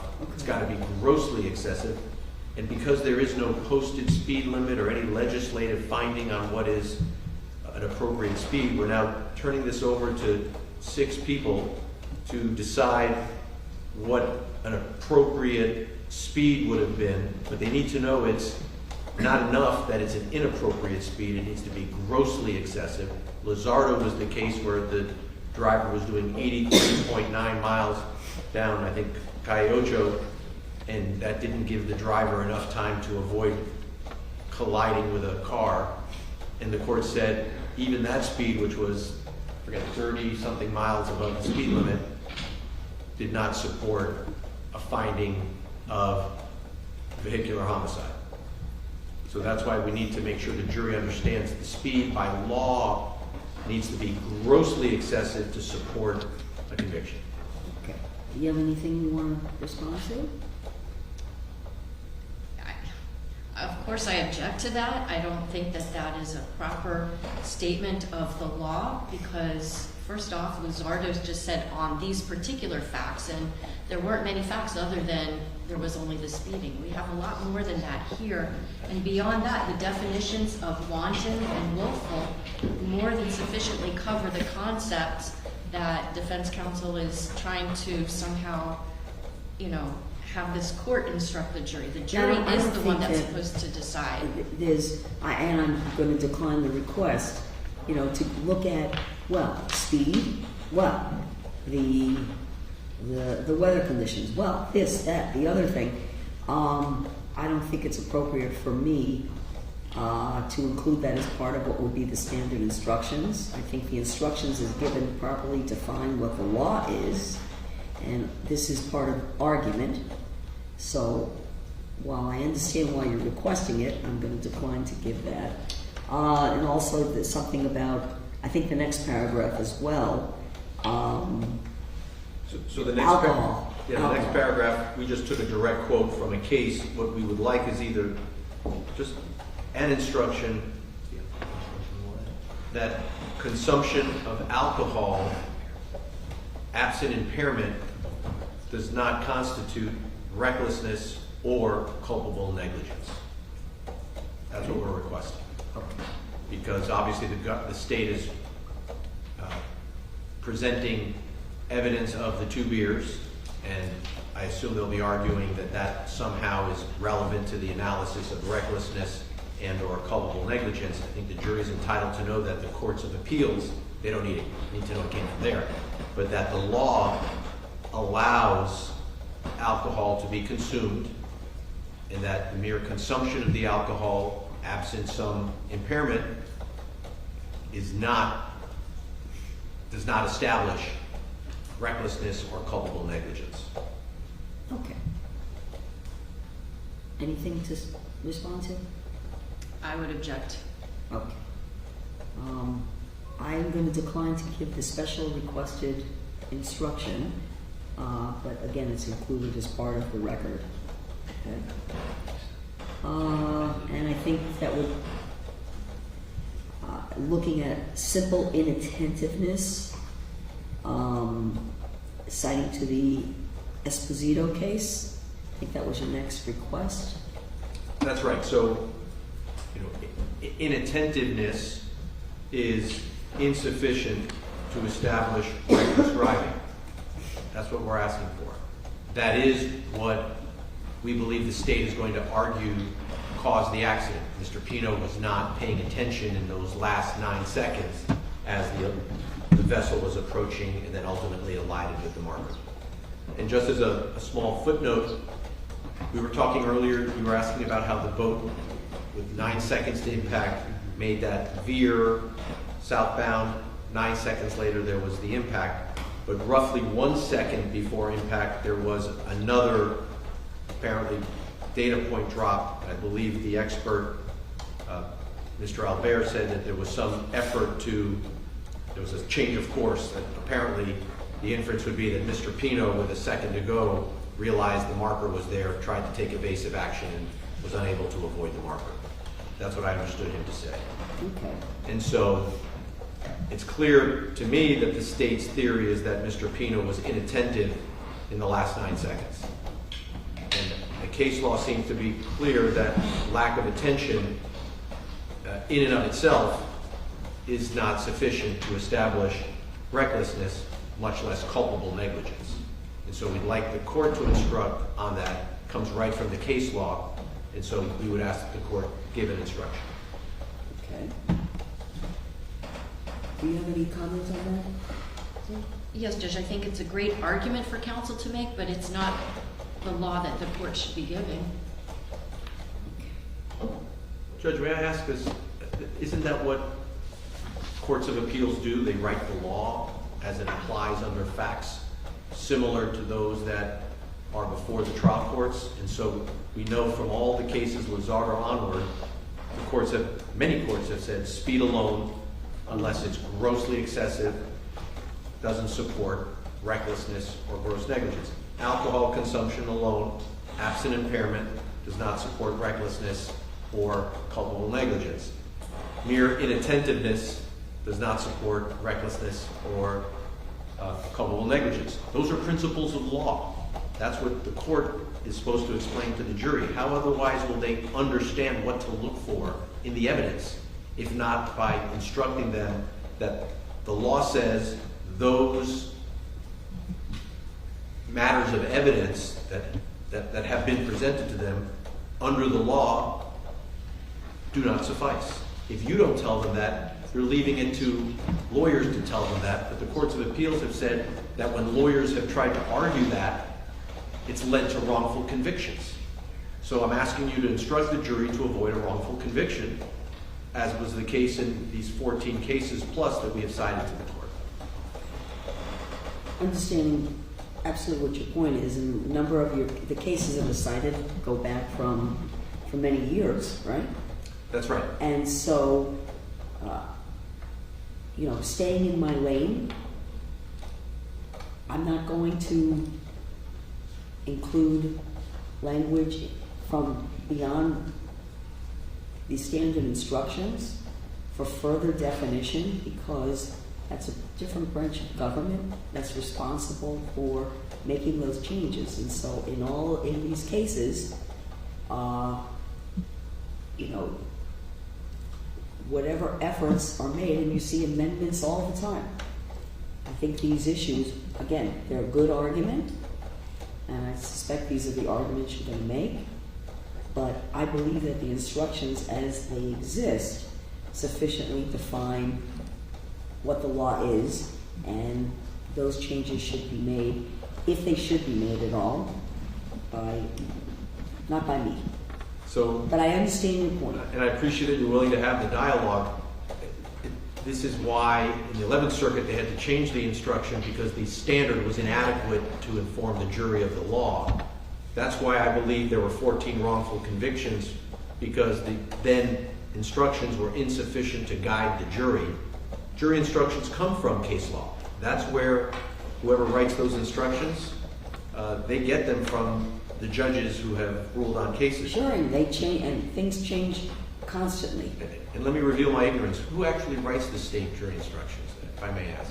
Is it which branch? Committees that are designated by the Florida Supreme Court, they promulgate the rules and then the court adopts them. So it is the judicial branch after all. Well, it's not actually now. actually,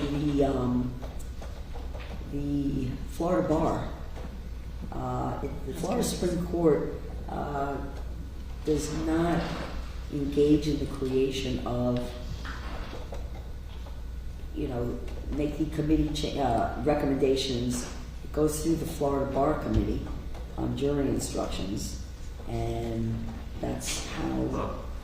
Yeah. Well, then more of a reason not to simply accept them as the law, since the Florida Bar doesn't trump Your Honor's road by any standard of imagination. So I urge you to reconsider. I appreciate that. But I'm gonna decline the invitation. But we'll have a copy of all of this, of course, in the record. And there are not a lot of vessel homicide cases. So I don't know where we're gonna go, right? There's one other instruction that we proposed in this section based on the McCreary Supreme Court of Florida case that says if you find that George Pino is not guilty of vessel homicide, you must also find him not guilty of manslaughter by culpable negligence. It's either should come as a form of an instruction, because that is the law. If he's not guilty of vessel homicide, he can't be guilty of the greater offense of culpable negligence. Well, I want to ask the state about that, because that's a point we had already touched on, and whether or not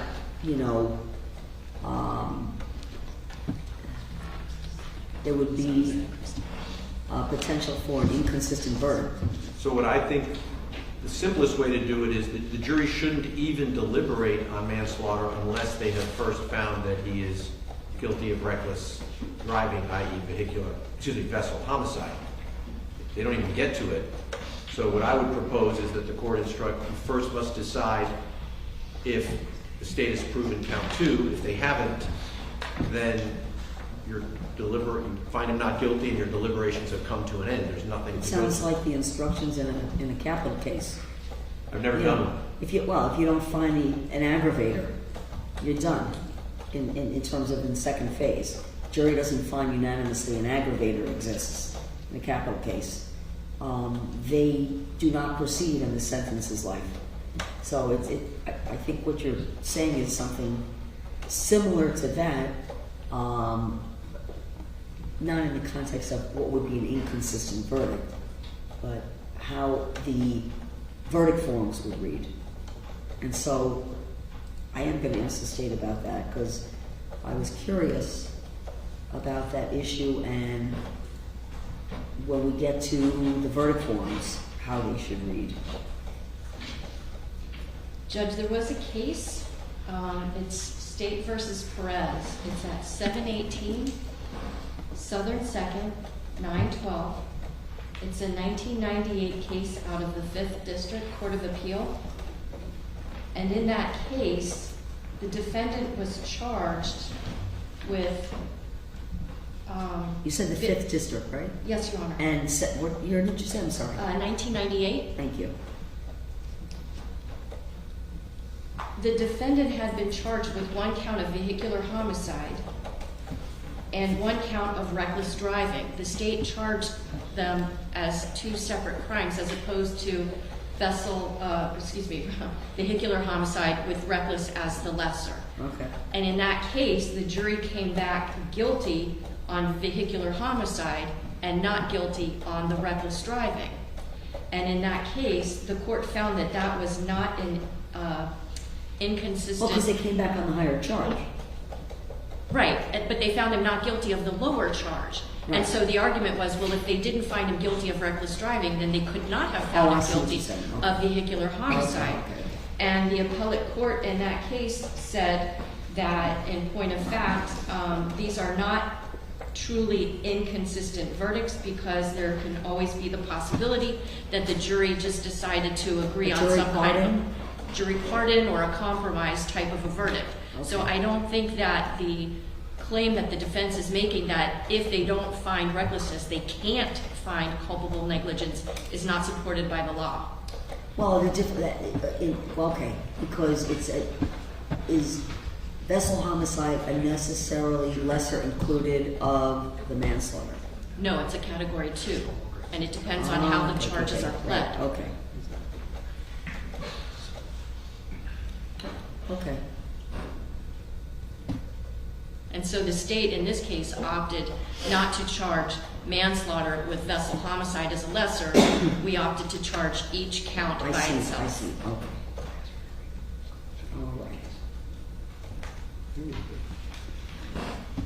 I haven't read the case, we'll read it, maybe if we can take a few minutes, but I'm guessing that that's a case that deals with the principle of law that on appeal, the courts do not reverse convictions where there appears to have been an inconsistency in the verdict form, and the courts have said they'll ascribe that inconsistency to some jury nullification, some other reason other than an actual inconsistency. What we're proposing is to even avoid that possibility. I understand that if it happens, then the defense would lose on appeal on the principle that too bad, so sad, the jury likely just cut your client a break by... Aren't there different elements though? In this case, the theory of prosecution is that the manslaughter was committed with a vessel. So I don't see any other theory of manslaughter other than it was committed, it's vessel homicide plus a greater level of mens rea. That's what the McCreary case said in the Supreme Court of Florida. Specifically said that vehicular, not vessel, but vehicular homicide is a lesser included of manslaughter. Well, doesn't that go back to the way the state is charged as an alternate theory? It's not just by culpable negligence on the manslaughter? I don't see why that... Because McCreary,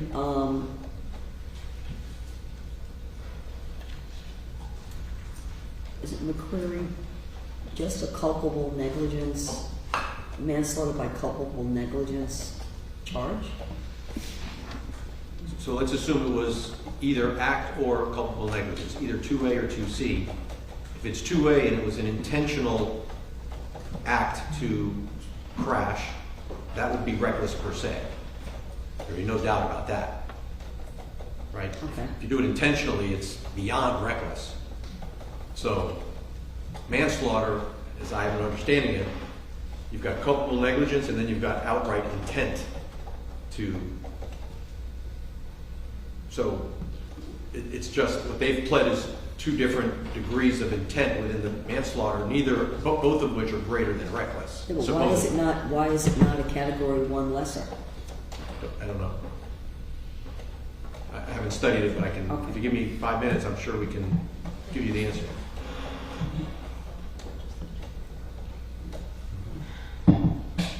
Because this is going to go to also my verdict forms, our verdict forms, how I think it would be appropriate. And I mean, we have count 1, the manslaughter verdict form, and then we have count 2, the vessel homicide. I'm sorry. Can you please repeat that? The verdict forms. I don't have a draft of the verdict forms, but we. I sent one to the court. I can send one to Norma now. I'm sorry. Yes. Why did I not print them out? Okay. I'll send them to everybody again. That's great. Francesca, can you? Where am I finding here?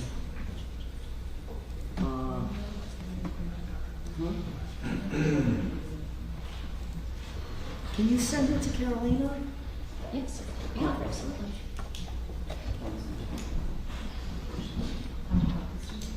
What's that? No, I just need a copy from me. All right, I'm going to pass on the rest of this right now, so we can let's finish up the, what we have in terms of the instructions.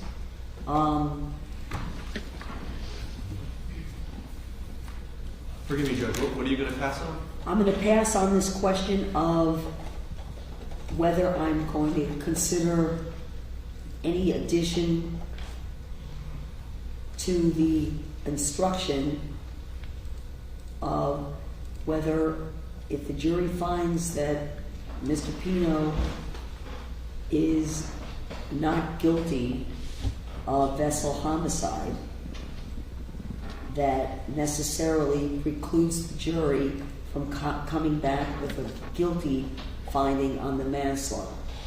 So I'm going to pass on that for a minute, okay?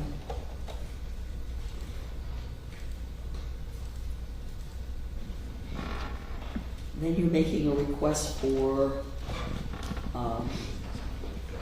my further explaining what ordinary negligence is.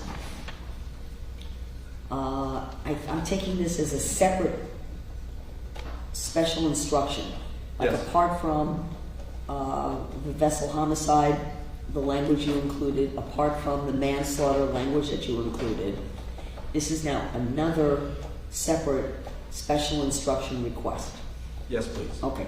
That ordinary negligence is not sufficient for a criminal conviction. Okay. That's the title of our section. That's the title of the special instruction. Okay. And then I'll jump back.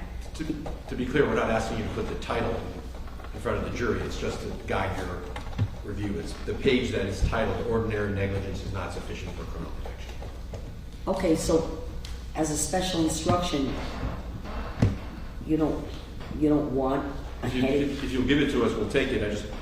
Okay. Yeah. All right. State, do you know where I am on this? Yes, Judge. Oh, And I would object to that instruction, Your Honor, because the standard instructions talk about that recklessness is, requires the state to prove more than a failure to use ordinary care. So the jury instruction for vessel homicide, just like the jury instruction for manslaughter, makes it very clear that neither recklessness nor culpable negligence can be proven with simple negligence. cannot be proven. Correct. Okay. I'm going to decline to give the additional special instruction on further explanation of that ordinary negligence is insufficient to support a criminal conviction. Understood. And to be clear, we would ask for each sentence to be considered alone and in combination, or, let me rephrase. Correct. Each be considered alone. We prefer that they be given in combination, but we'll take as few or as many as the court will give us. Look at criminal cases are different from civil trials.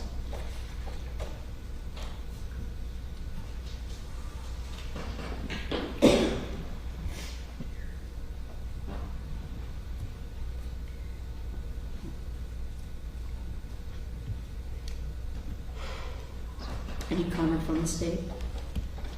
Yes, one moment, please, Your Honor.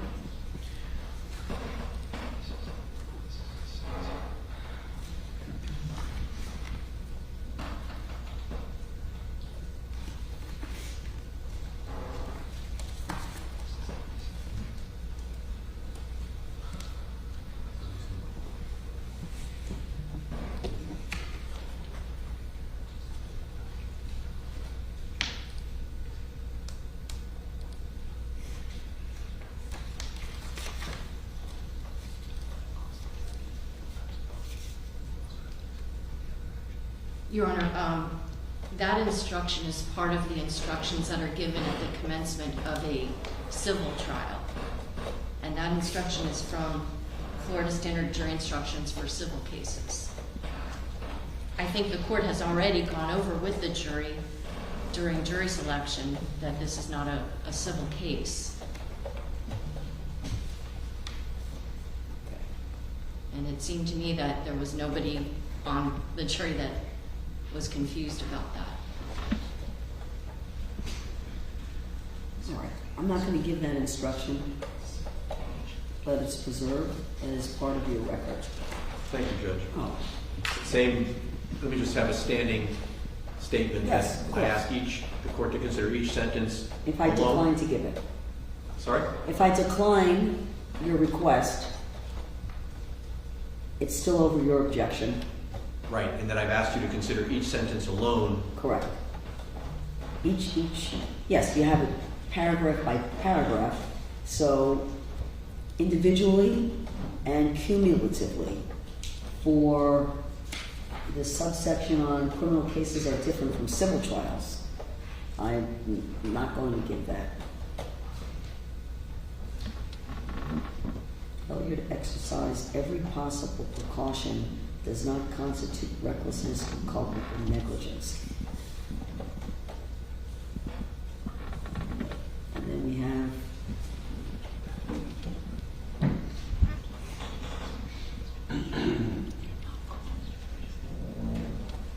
is this part of the civil jury instructions? It is. Where I got. Okay, the language all right, from. yeah, okay, I'm just double checking here.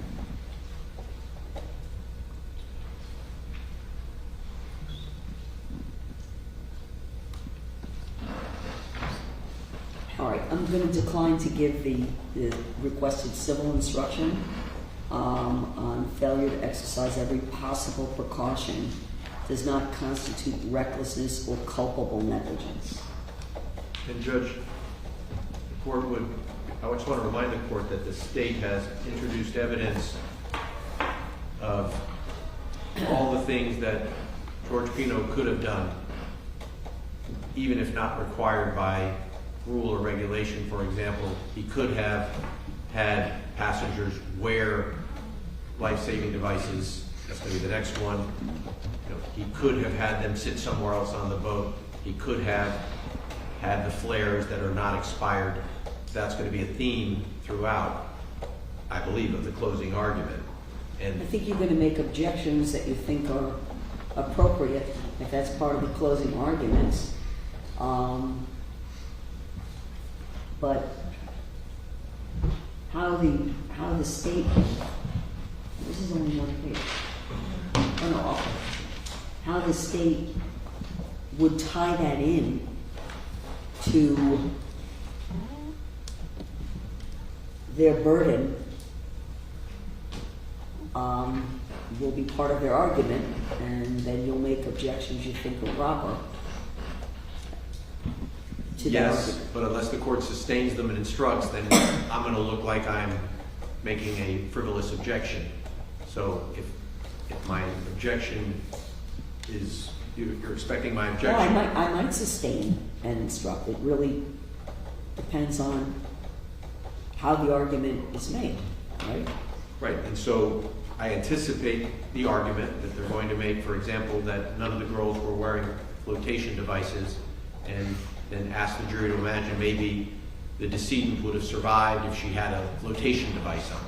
Perfect example. Not required by law, but the state's made that a feature of their case, and they're going to ask the jury to find the defendant guilty because he could have had her wear a flotation device, and had she worn one, we might not be here on a manslaughter.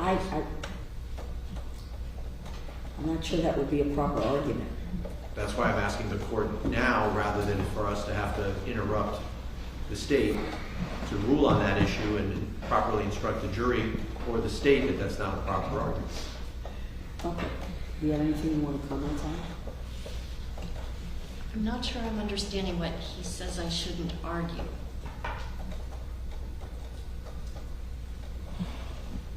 I think we're trying to kind of anticipate what closing arguments are going to be. No, I understand that, but I'm not sure what he's saying that I can't say about a life jacket. I'm Yeah. certainly not going to ask them to convict him of these homicide charges because the girls on the boat were not wearing life jackets. I think, like many other factors in this case, that's a factor that the jury can take into account. There's evidence of it. I could Take into account to determine what? to determine if the defendant was either reckless and or culpably negligent. Reckless in or culpably negligent in the operation of the vessel? Yes, because he's got a vessel that has passengers on it, that if something terrible were to happen, they're not wearing life preservers. Okay. So how is that? If you have a crash and you've got a baby that's not in a car seat, and the baby dies, would the Okay. prosecution be prohibited from talking about the fact that the baby wasn't in a car seat? No. And, you know, the state's not even permitted in a situation like that to say, oh, well, he violated that law, so you convict. But it's a factor that goes into the mix, just like it's a factor if the defendant had alcohol on board. Just like it's a factor how fast he was going. It's a factor of how much weight was on his vessel, what direction he was heading, what speed he was traveling at. All those things, the conditions of his passengers that were, some of them, you know, by their own testimony, were at a minimum buzzed. I think all of those things are factors in the way that this vessel is being operated, because it's not just where you're steering, it's who you're steering and who you're endangering. That all factors into whether or not you're reckless.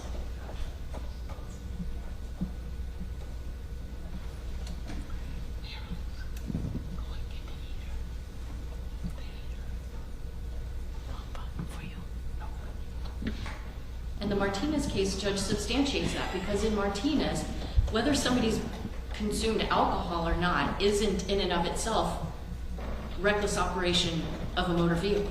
But in the Martinez case, the Third District Court of Appeals said whether somebody had alcohol on board is a factor. It had nothing to do with the driving, but it had to do with the overall factual scenario that was taking place. And so if they can find that a person's consumption of alcohol, even if the state can't prove it was an unlawful amount, that's still a factor that the jury can take into consideration. In determining whether or not the operation was reckless. Correct, in a vehicular homicide case.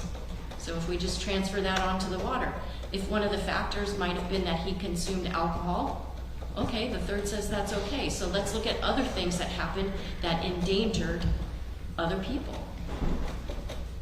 Well, don't you look to the actions of Mr. Pino, or the inaction of Mr. Pino, right? Yes, and he's the So captain the of the inaction of Mr. Pino in not requiring the girls to wear life jackets. He required them to sit down when he started going faster.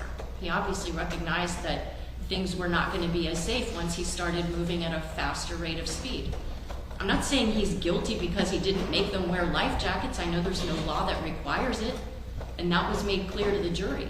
But it's a factor, and I, feel like when we were litigating the sworn motion to dismiss, the court seemed to indicate by Your Honor's ruling that the court was understanding the state's perspective that this isn't just as simple as a speed alone case.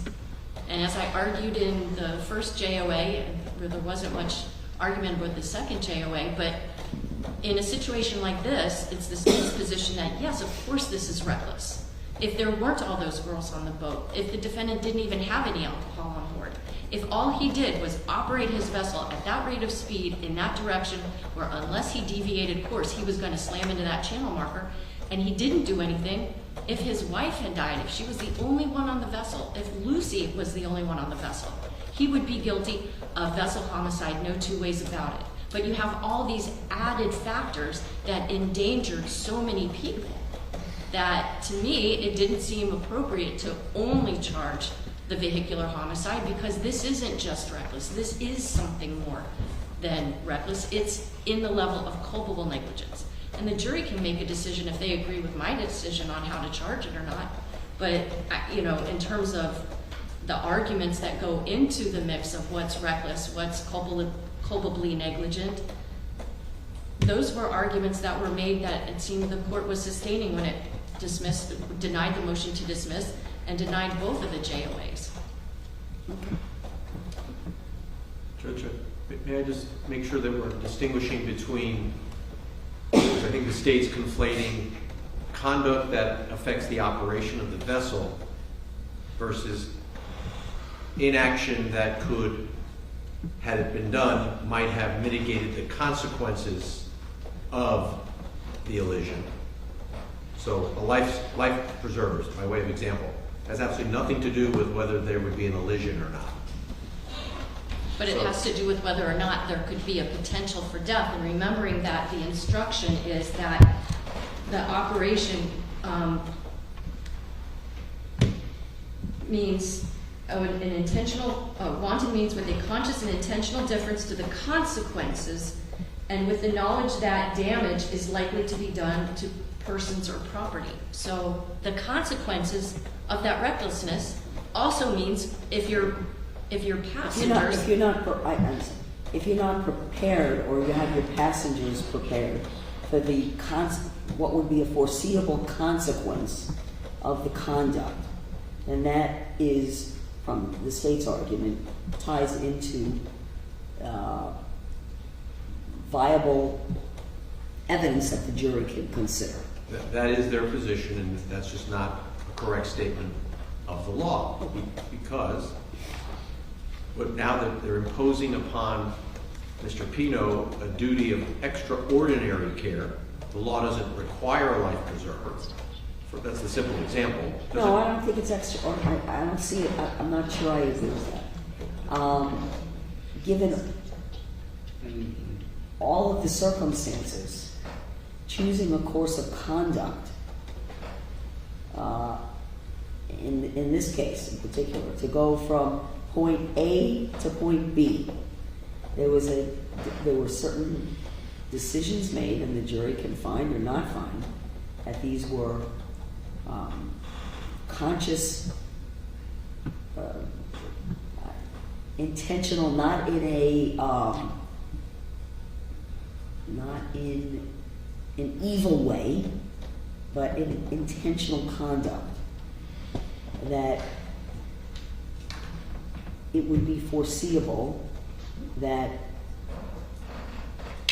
death or great bodily harm could result because of the actions or inactions of Mr. Pino.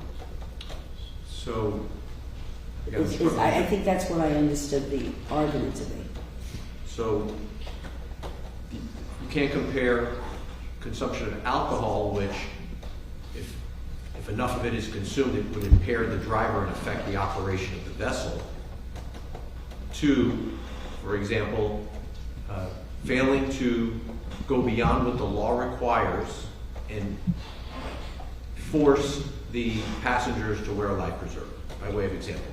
The law doesn't require it, you'll see that's our next instruction, but the state will argue to the jury, apparently, that he acted recklessly by not having the passengers all wear life preservers. Had he not alighted, the life preservers would have had no relevance to this at all.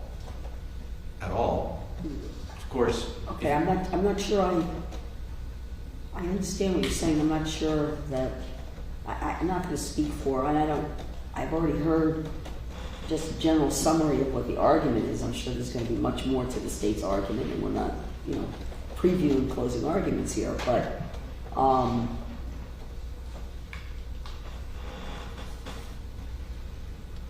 and again, whether or not, and there was evidence presented about there were enough life preservers and they weren't wearing them, okay, and the evidence, if I remember, Mr. Pino had the girl sit down knowing he was going to increase the speed of the vessel. I don't know if that was the evidence. No, I think the testimony was at some point he asked the girls to sit down while they go underway, which is the prudent thing to do. Okay. I think that the officer, the lieutenant, agrees. Okay. I don't know what.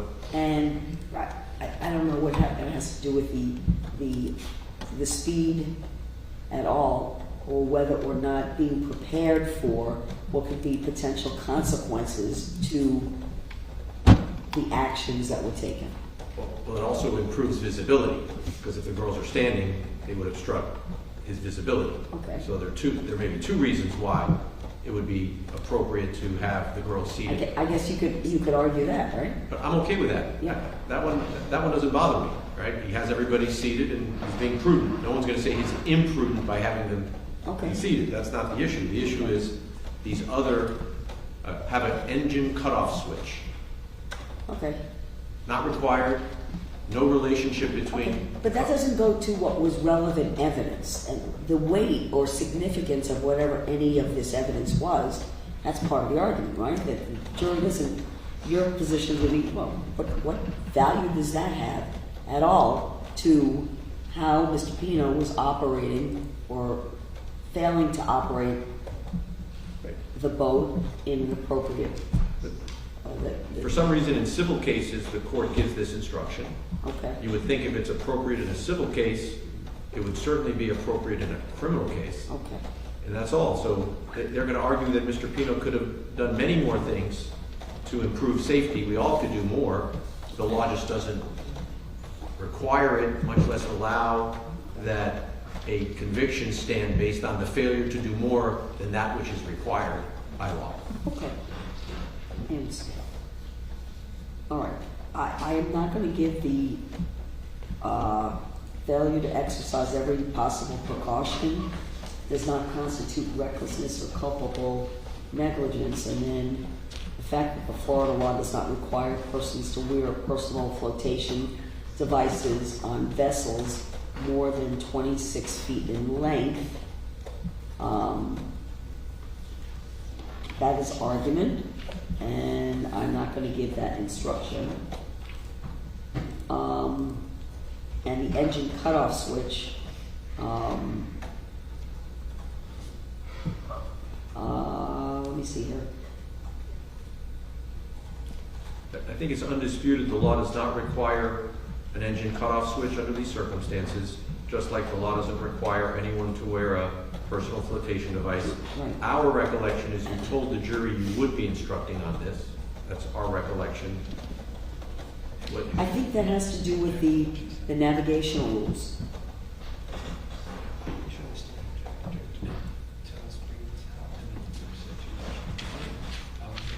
that- My recollection is not as good as my colleague. They recall that there was a point in the examination where I was trying to extract these points of law, and the court told the jury that you would instruct on those points of law. I think I would tell the jury that I would instruct on the law. I didn't know, I don't know if it meant that on whatever you were discussing, I was going to instruct on what you were discussing. I sustained an objection, and I'll instruct them on whatever the law is. What you're asking me to do, though, in terms of the instruction, is not an instruction that I'm going to give in this case in terms of a special instruction. Okay? If we can find it, I'll let you know why that's our Okay. recollection, whether that changes your mind or not. All right. And state if you see it, you see something, or you note something. If I made a statement to the jury with regard to the cutoff, it's cutoff switch, right? Somebody called it a kill switch. Either way. If I made a statement to the jury that I would be instructing them on what the law is on a kill switch or cutoff switch, I don't remember. I seem to recall that on cross-examination, defense counsel asked Mr. Albert if there's any legal requirement to wear a kill switch, and I believe he said no. But we can double check the transcripts. But I think the jury already knows that that's not The a jury requirement. knows that it's not a legal requirement. Correct. But whether I advise them that I would then instruct them, I don't remember I that. don't but remember. I'm not sure if it was in that context. Oftentimes I will say the court will instruct you on the Right. law, and I don't know if it was specific as to what the kill switch, what the laws on kill switch, what the laws on Life jackets. life jackets. In terms of, I believe when we were discussing and I allowed evidence regarding the navigational rules, okay, I gave them an instruction over objection about the rules in general, that specifically advising them that a violation of any of those rules, individually or cumulatively, is not in and of itself evidence of a culpable negligence or recklessness. I think I gave them that instruction over your objection, because I think the objection was that I should not have allowed any evidence of navigational rules. I think that that's what occurred during the trial, which I allowed the state to introduce evidence of the navigational rules with that limiting instruction. And we're going to get to that in a minute, because then the state is asked as part of the final instructions for me to instruct the jury. And it's very similar to the instruction I had already given to the jury on how, if at all, they can consider the navigational rules. So I'll get to that in a minute, okay? In fact, I'm going to get to it right now, because this is the point to do it. Because next we would be talking about weighing the evidence. Okay, so. Actually, Your Honor, the state had put in the jury instructions that I sent to everyone today that after Your Honor would instruct on the vessel homicide charge, that the next charge the state would be seeking was a charge on the navigational rules. And it's largely the same as what I had put forward previously. And it has to, I think, and I agreed to instruct the jury over defense objection, and I think similarly in the final instructions, there has to be a boundary or limiting instruction as to, so the jury is clear that a rule violation does not mean any kind of criminal culpability. It doesn't translate into either individually or cumulatively criminal culpability. So,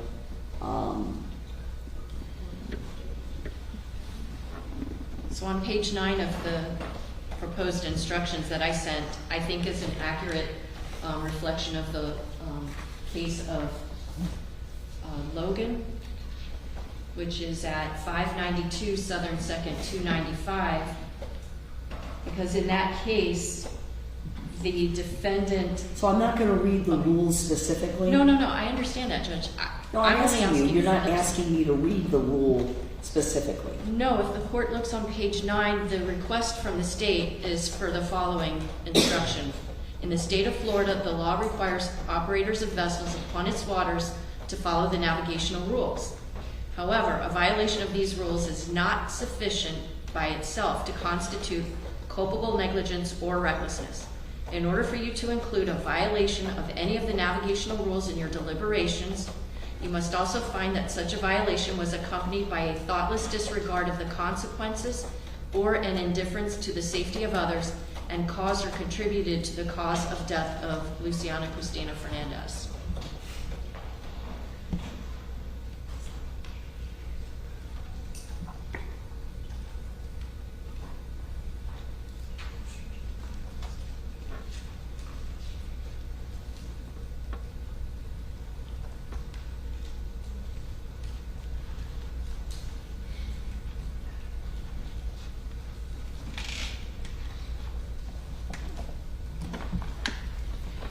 All right, now you've already objected, but can you look at the language that's proposed and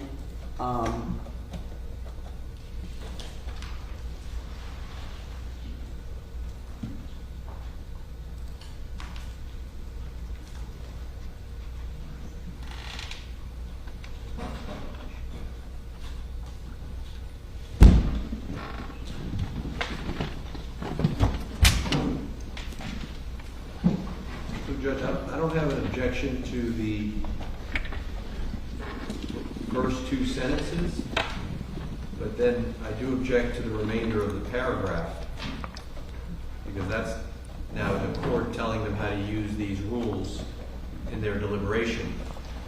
And if the court is not inclined to rely on Third District Court of Appeal and other courts of appeal case law when we propose instructions on how to guide deliberations on the important elements in the case, and so too. yeah, I'm gonna modify the language a little bit there. If the court would prefer that, and the defense would prefer in order for you to include a violation, if both parties, I know the defense is going to object under any circumstances, but if it makes it less objectionable to remove that final sentence, I'm happy to do that, and the court just advised that Although the law requires operators to follow navigational rules, a violation of these rules is not sufficient by itself to constitute culpable negligence or recklessness. Sorry, then that's fine. I'll take that out.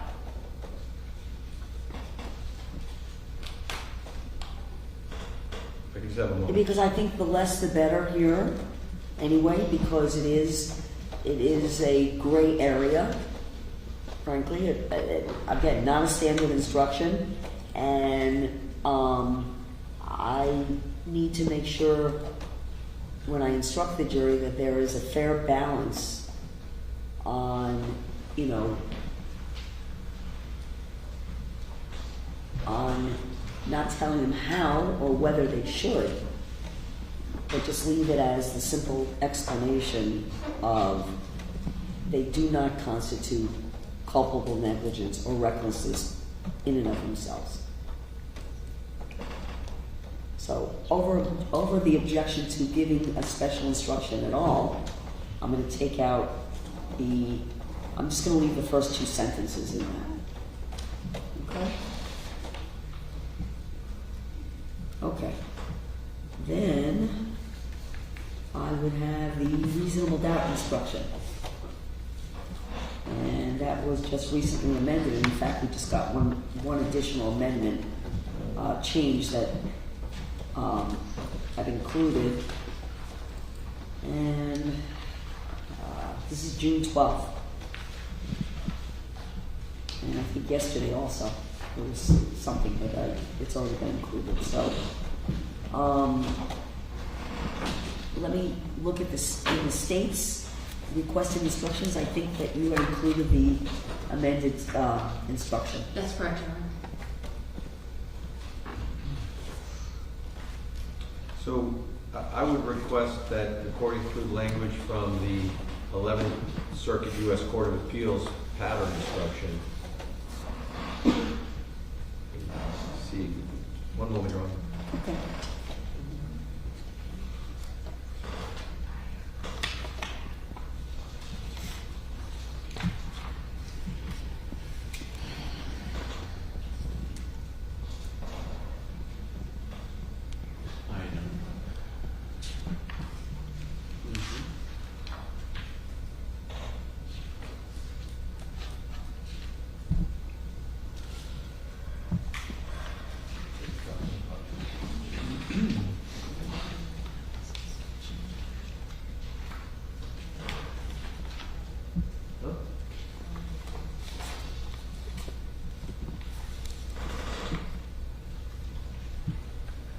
Forgive me, Your Honor, just one more second. Okay.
So the 11th Circuit U.S. Court of Appeals instruction says proof beyond a reasonable doubt is proof so convincing that you would be willing to rely and act on it without hesitation in the most important of your own affairs.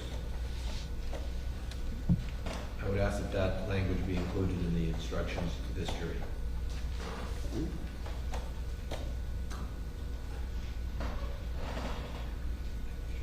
Okay. You have any comment? This has been kind of laborious, so I'll just make a little half-hearted joke that maybe Mr. Shrevenick got off at the wrong exit, because we're to the west of I-95, not to the east in the federal courthouse building. But I mean, as much as just as recently as last week, we've been given a new reasonable doubt instruction to be used in all Florida criminal cases. I don't see us bringing in the federal standard for a case like this. I'm going to decline the request, but you might want to type that up also.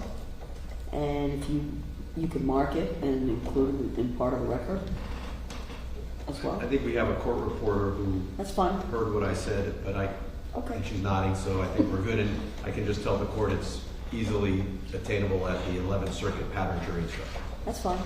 All right. Then we're going to get to weighing the evidence.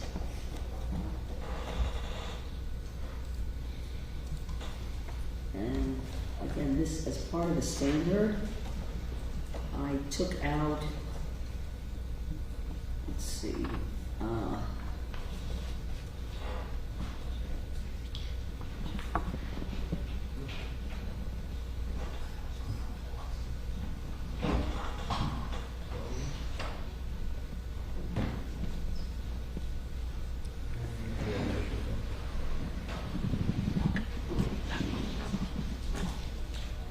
let me see, did the witness seem to have an opportunity to see and know the things about which the witness testified? Did the witness seem to have an accurate memory? Number 2. Number 3, was the witness honest and straightforward in answering the attorney's questions? Number 4, did the witness have some interest in how the case should be decided? Number 5,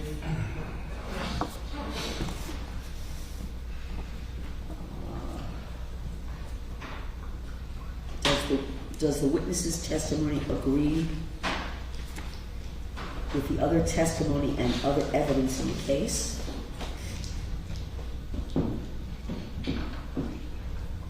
Number 6, has the witness been offered or received any money, preferred treatment, or other benefit in order to get the witness to testify? The state wants that in. It looks like the defense wants it. Sorry? The state wants that instruction to be included. It looks like the defense does not. I'm not sure it has any application. I don't see what the application is to this case. I think that's typically when you have a cooperating witness, you know? Like a prisoner who's... We have a witness that was offered money. Sorry? We did have a witness that testified for the defense that was offered money, so I think that that should be a factor that the jury can take into account. Okay. So that's why I'm asking for that instruction to be included. Didn't you have a paid expert? Yeah, both sides did. Okay. I All right. understand what the defense is saying in the context of more of like a cooperating witness. Over objection, I'm going to give number 6. And did the witness at some other time make a statement that is inconsistent with the testimony he or she gave in court? I'm going to give that.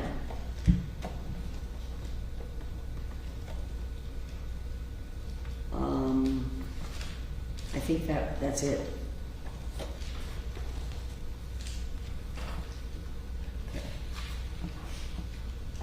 Just stick to me. And I'm going to,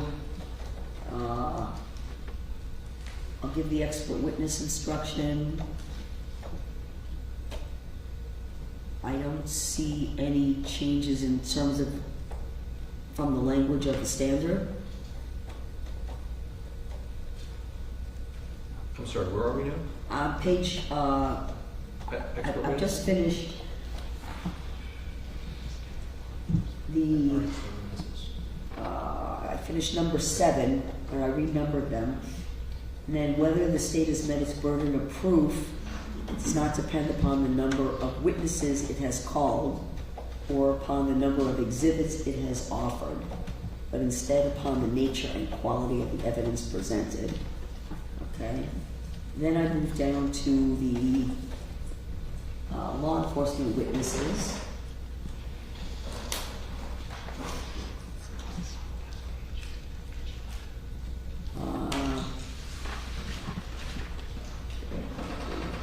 Were there any female law enforcement witnesses that testified?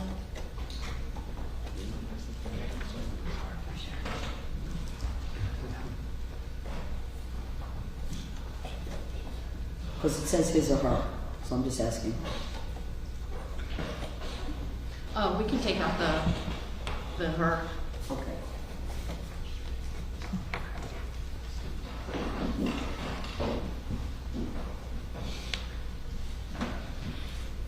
Expert witnesses, I'm gonna give that instruction. And let's see, his or her opinion. Didn't we have female expert? Yes. Okay, so it would be his or her.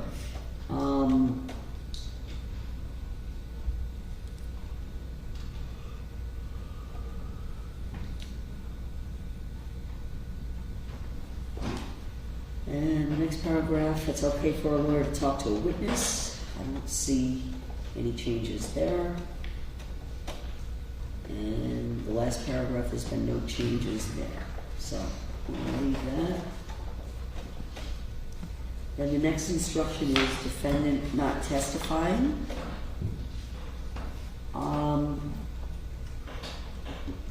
Do you want both paragraphs?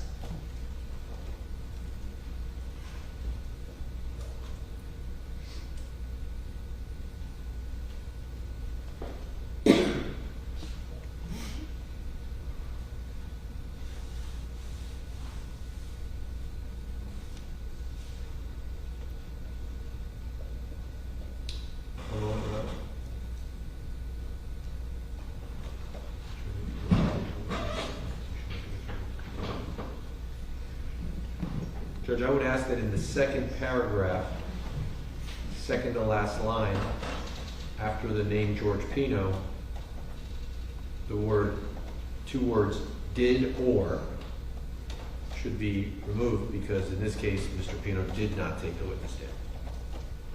So the last sentence would Oh, I read, see what you're saying, okay. No problem, Judge, we agree. Okay. Okay. You're also asking that I put your client's name where it says defendant. it's fine, as you wish. Any objection from the state? I would say against the defendant, George Pino. Well, in the other places in the instructions where it called for us to use his name rather than the defendant, Right. it's listed in the There's same a way that it's bracketed- charged in the information. So Yeah. it'd be George I. Pino. Yeah.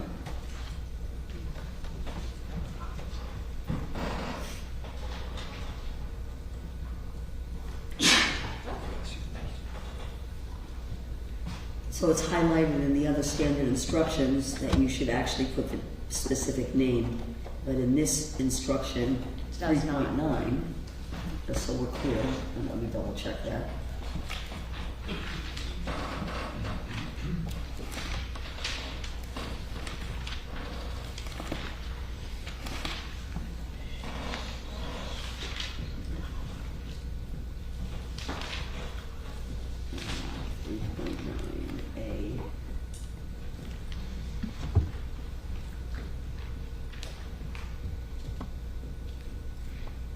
If you look at this standard, it doesn't ask for the Yeah, defendant's okay. name in the way that it does like for the statement of the charge. Right.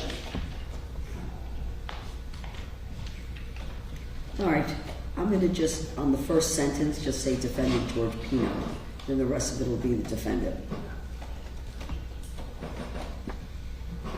Put his name there, okay? Look at the next instruction, which is defendant's statements. One moment, Your Honor.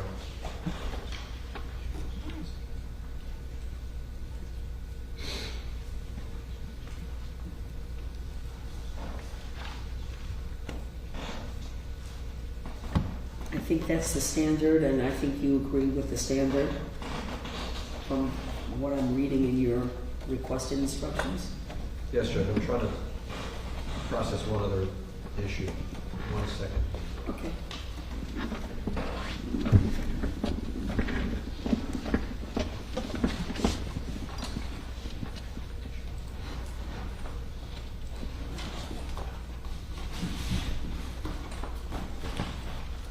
Melissa, you okay? You need a break? You want to take a minute? We're almost done, right?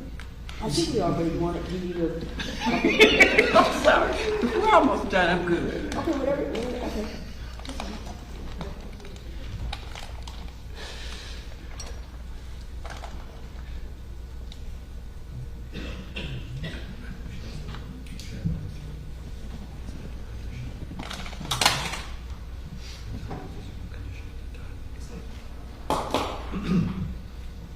Your Honor, we have a request that in proposed instruction 3.9B Bravo, defendant's statement. 3.9B, Is that what it is? That's what mine says. defendant's statements. Yes, okay. In the middle of the page, it has two factors to consider. Yes. We would propose a third one, and that is Mr. Pino's mental and physical condition at the time of the statement.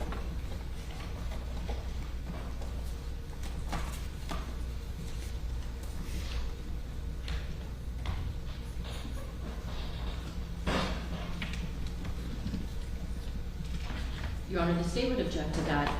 The purpose of 3.9B is to ensure that the statement was freely and voluntarily made, not that it was also necessarily intelligently made, Okay. or that it was made by a person, you know, that had a particular physical condition or non-condition. It talks about to make sure that it was freely and voluntarily made. That's the issue. There's no Okay, allegation. part of the here. argument, part of They the- can argue. part of your argument is going to be it wasn't freely or voluntarily made because Mr. Pino was suffering the effects of a medical event, a concussion, or right? Okay. The instruction says, though, whether they were freely and voluntarily made. So, including but not limited to. So, I am going to decline your request. But certainly that's goes into the argument of whether it was freely or voluntarily made. And other things that, you know, and you, you know, this is in the context of where you see these instructions is when there is a statement against interest, when there's a confession, when there's, so, yeah, I'm not going to add a third paragraph to the standard, but that'll be part of your argument as to why it was not freely and voluntarily made. Okay.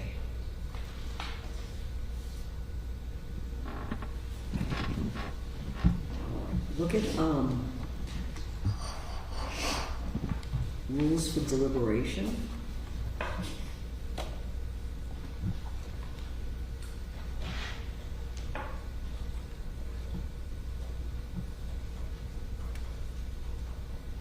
And I think we agree that since this is not a penalty phase or capital case, that there were certain paragraphs that are taken out. And everything else, what I'm reading from the defense version and the state version look to be consistent. Agreed, Your Honor.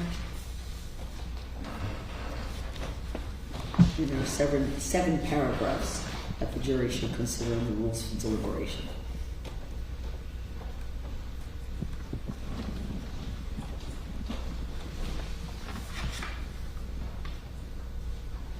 Let me know when you're ready. I'm ready. Okay. Cautionary instruction. I think it's consistent with the state and the defense with the standard instruction, and there were no special requested instructions. Verdict.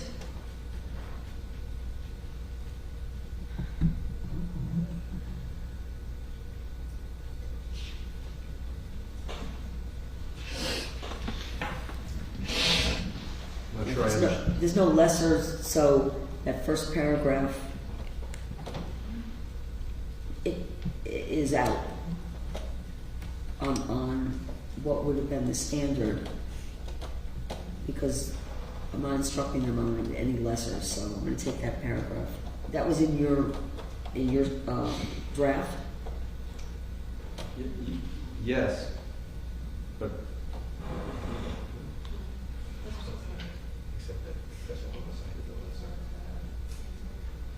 All right, then I have the verdict form, which I'll go over in a minute. Let's just keep finishing up with the instructions here. With regard to the verdict instruction, Yes. you have under consideration the issue that we raised earlier about that if the jury were to find Mr. Pino not guilty of vessel homicide, that would necessarily end the deliberations because vessel homicide is the lesser offense than manslaughter. So you still have that under consideration. Right, so, and I think that if there's gonna be, if I'm gonna make any changes or amendments to the standard, it would be at this point, because I still haven't decided that yet. Okay? Okay.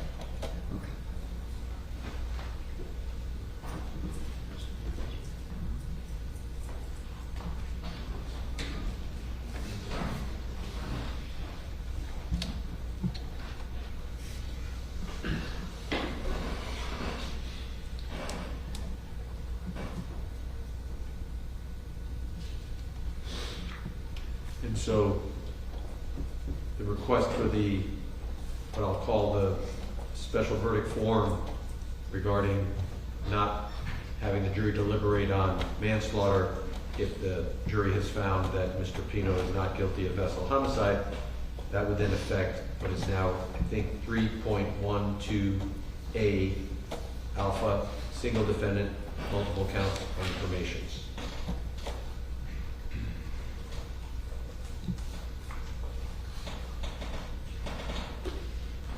Yes. I see, yes, I agree. If I'm going to add any language, it would impact that as well.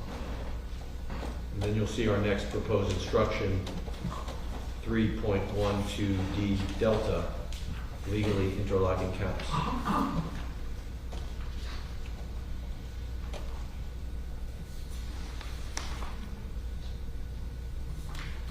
Okay.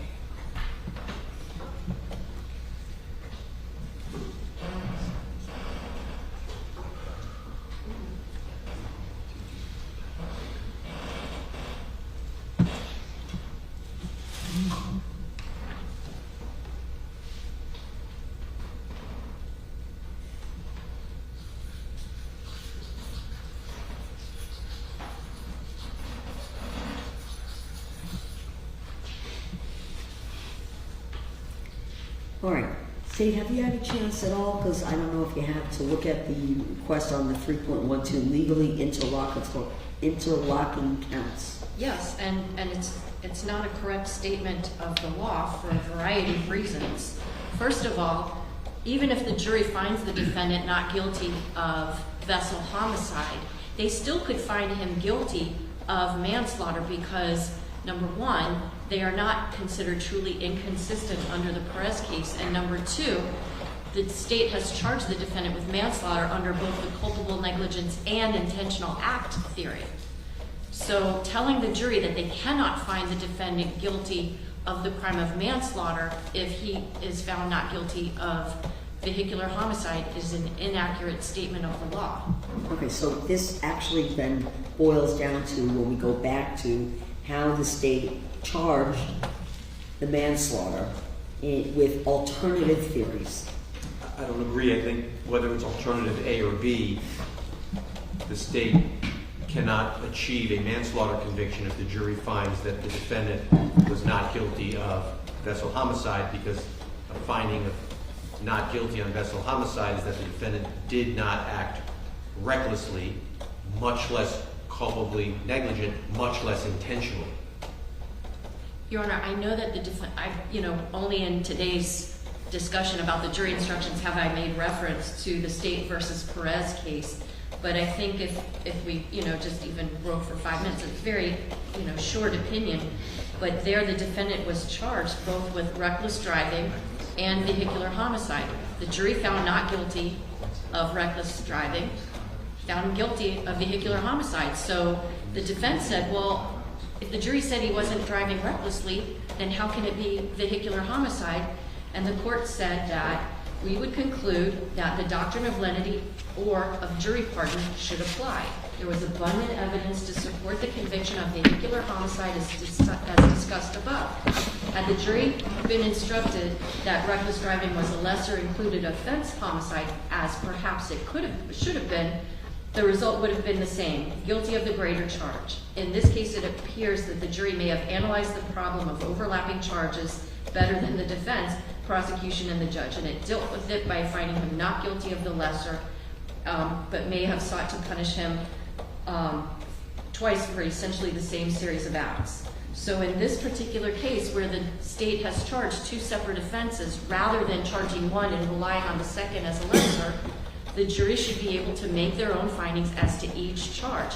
And if ultimately, if the jury were to come back guilty on both, okay, then maybe we won't have a double jeopardy issue. If they come back guilty on manslaughter but not on vehicular homicide, I would cite to the Perez case saying it's not an inconsistent verdict. If they came back guilty on vessel homicide but not guilty on manslaughter, okay, and obviously if they come back not guilty on everything, we got nothing to discuss. Do you think that this should be a special verdict as to either theory on manslaughter? No. Okay. Because just like you don't have to have a special verdict on first-degree Felony murder murder if or it's premeditated or felony murder. Yeah. However you want to slice it, the jurors can half and half find, there's no basis for a special verdict. This isn't like, oh, we're going to get an enhancement if there's a firearm or something like that. Okay. Okay. No. What was that? Give me the citation. Of course, Your Honor. It's State versus Perez, 718, Southern 2nd, 912. It is a 5th District Court of Appeal case from 1998. Okay. Judge, if we can respond to that case. Go ahead. So in Perez, the two charges were vehicular homicide and reckless driving, which reckless driving had no death component to it.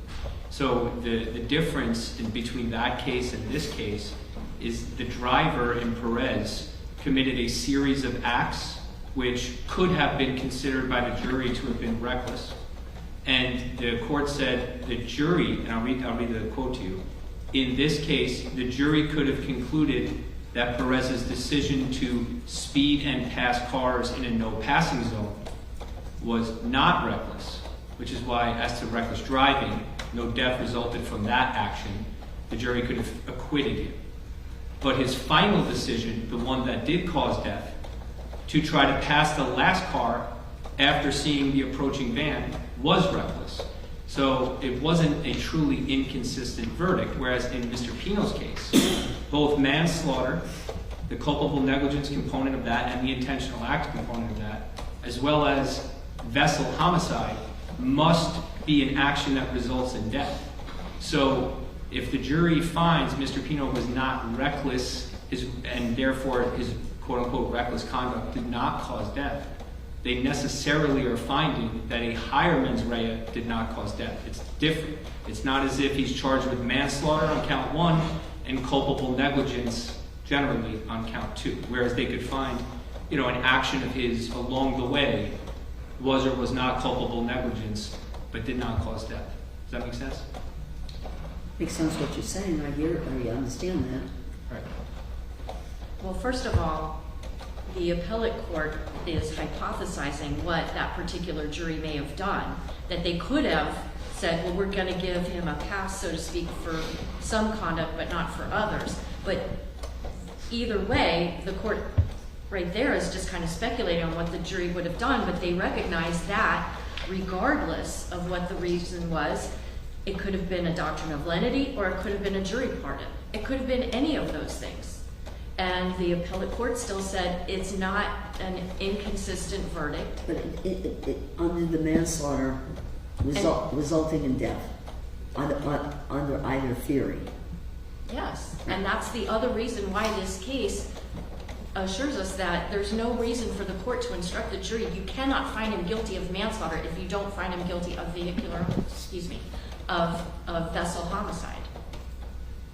That there's no basis in the law to instruct the jury that way. Manslaughter we can prove by culpable negligence and or intentional act. Vessel homicide is only with recklessness, and even if reckless is somewhat of a lesser of culpable negligence, reckless driving is a lesser of vehicular homicide. Yet in this Perez case, when the jury came back not guilty on reckless driving, but guilty on vehicular homicide, the court said that's not an inconsistent verdict.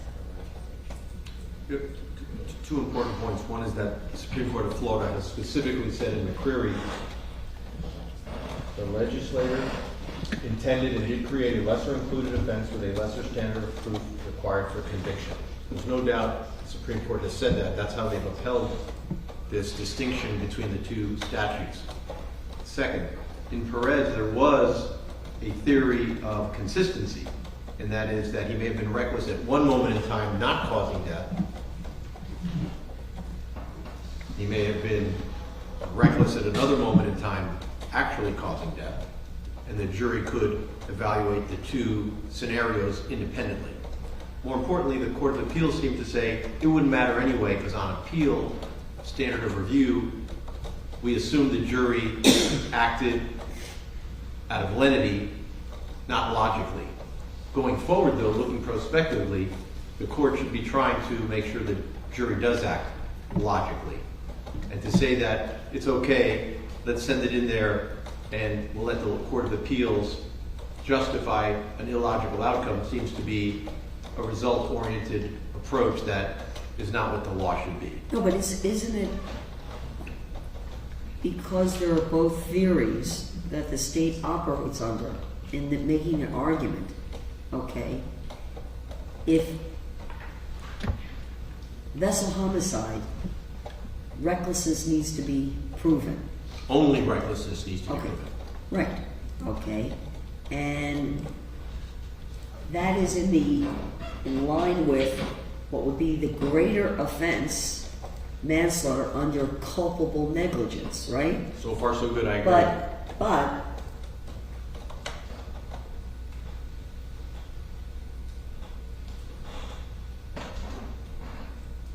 if the jury does not find vessel homicide under only recklessness, Yep.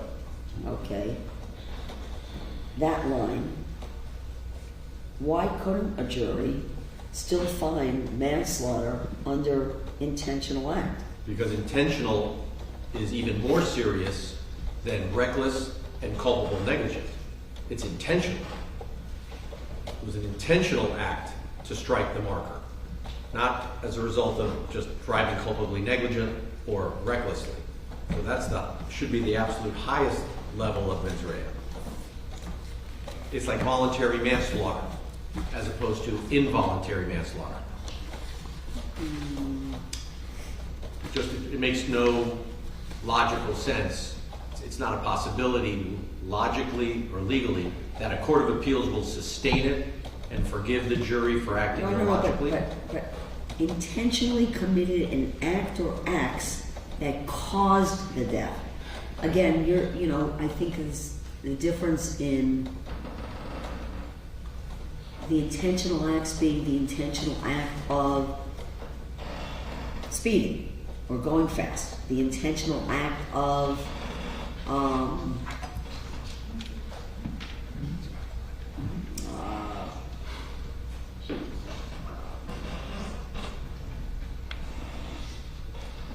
It has to be an intentional act that caused the death. okay. That's why we had this conversation 2 hours ago. That's right, we And did. now it all comes to a head Yes. because the state is resisting the reality of McCreary not reality, but the stated position of the Supreme Court of Florida, McCreary, that vessel homicide is a lesser included offense of the manslaughter charge.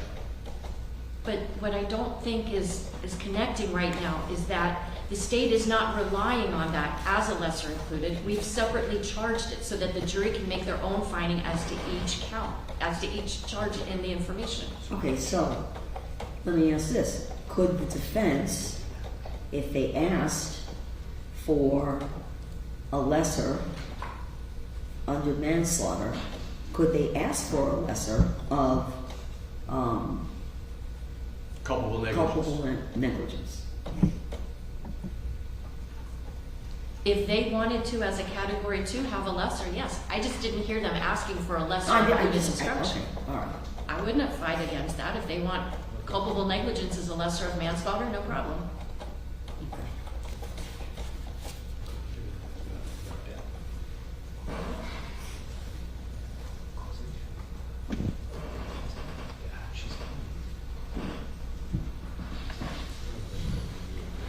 But that would go back to the instruction that you had proposed as a special rather than a separate lesser crime.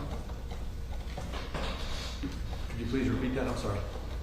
And it wouldn't apply because the lesser one isn't included when it's not to be used unless there's a death here, so it can't be a lesser. But speaking of lessers, there is the original misdemeanor charge that was brought against Mr. Pino, that failure to abide by the navigation rules resulting in an accident or in a boat crash that causes death. We would submit, particularly given now that the jury is hearing navigation rules, that lesser included offense be made available to Mr. Pino.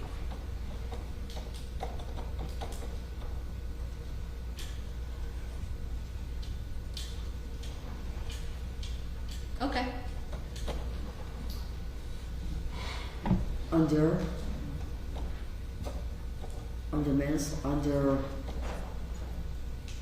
manslaughter as a lesser? It's not a cat 1 or cat 2. I think it would be It's not a lesser included of, vessel homicide. isn't a lesser included of vessel homicide? Did you check and see?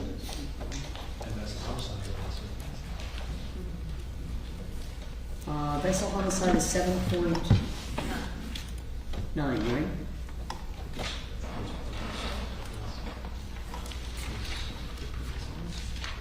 I think it's characterized as a permissive lesser included.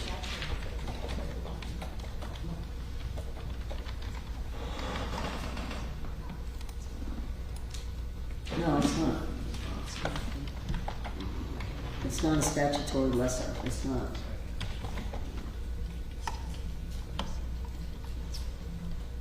Well, Judge, the statute is 327.33. What's that? I'm sorry? The statute is 327.33 Right.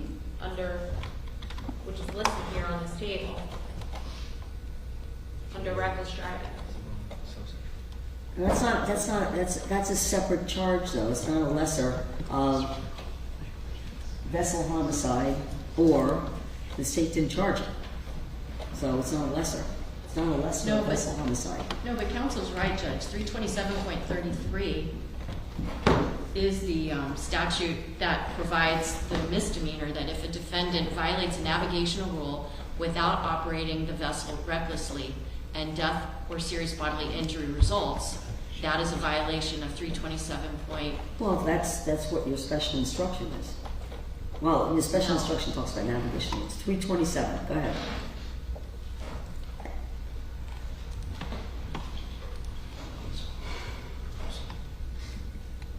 Oh, I see what you're saying. Reckless operation of vehicle. Okay. And under 28.19.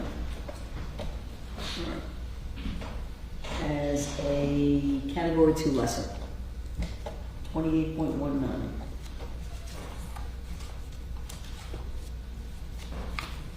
I don't think I've ever used this. Let's find it. 2819.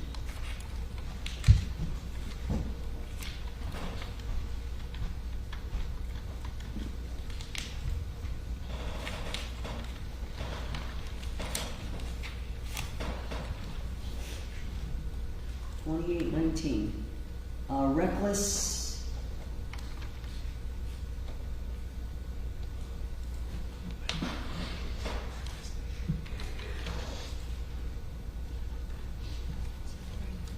Okay, do you want, are you requesting that as a lesser?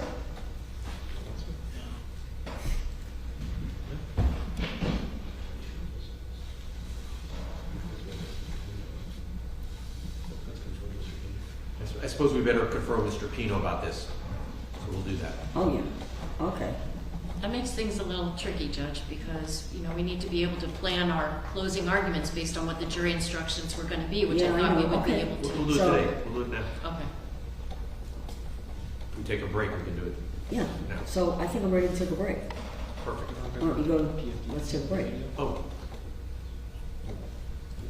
If your court reporter has one more minute, Mr. Arbolino located where the court discussed the issue of instructing the jury on the personal flotation devices. Uh-huh.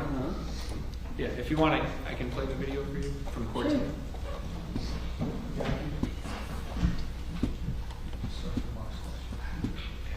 Put it on the microphone, I guess. Are these on? You just put, you wanna just, yeah. Or just so to make sure it's on. Okay. So this is from day 3 on Court TV on YouTube at 5 hours 11 minutes. Okay. Person. What is the law in Florida as to who must wear a personal flotation device? If you don't, Just saying, minors under a certain weight.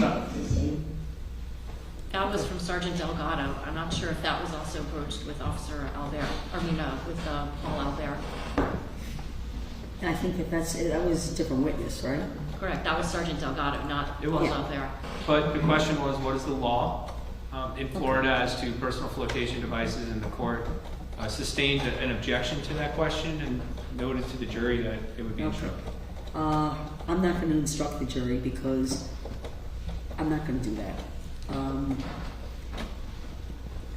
I anticipated and knew actually also that that would come out through what's his name, Albert. So, Okay. glad you found it, but it wasn't intended at that point at all that I would instruct the jury special, because I knew that was going to be coming up later on. We'd still request it based on that. Okay, that's fine. Thank you. Thank you. And if you find the portion of when Albert was testifying about it, and there were questions about it, then you'll find in the record that the jury did hear that it is not the law, and in fact there was more detail. Only a person under the age of 6. whatever details he went into are required to wear a personal flotation device. So, the jury heard it without objection through the witness, and so I don't need to instruct them specifically. Thank you. All right, so you're gonna let me know about 28.19? Yes.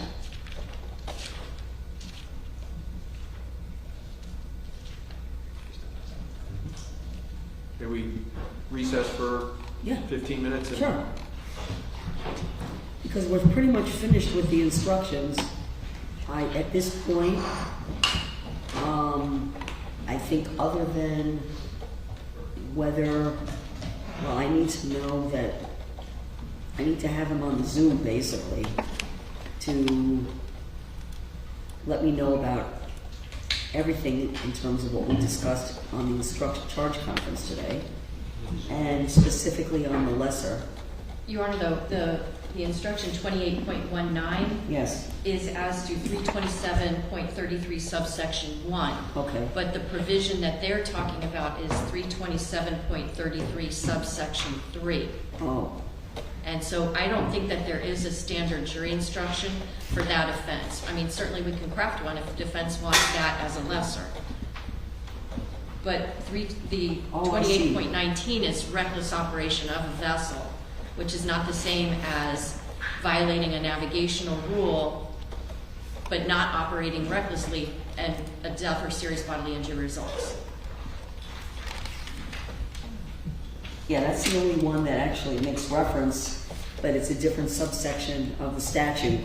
But again, if you craft one, and we'll review it, if your client wants that to be included as a category 2 lesser, I guess the question's gonna be, I guess I'll consider that down the road, you know, what a potential punishment would be if a jury came back on a crafted lesser.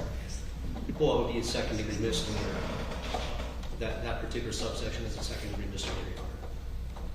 Okay, well, that's what it was originally charged as, right? Yes, yes, Your Honor. Okay. Okay. Because it was you were charged under subsection 3. Yes, yes. Okay. 3, I think. 3A. 3A is. Okay. All right, go, let's take a break. Thank you. Thank you.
Judge.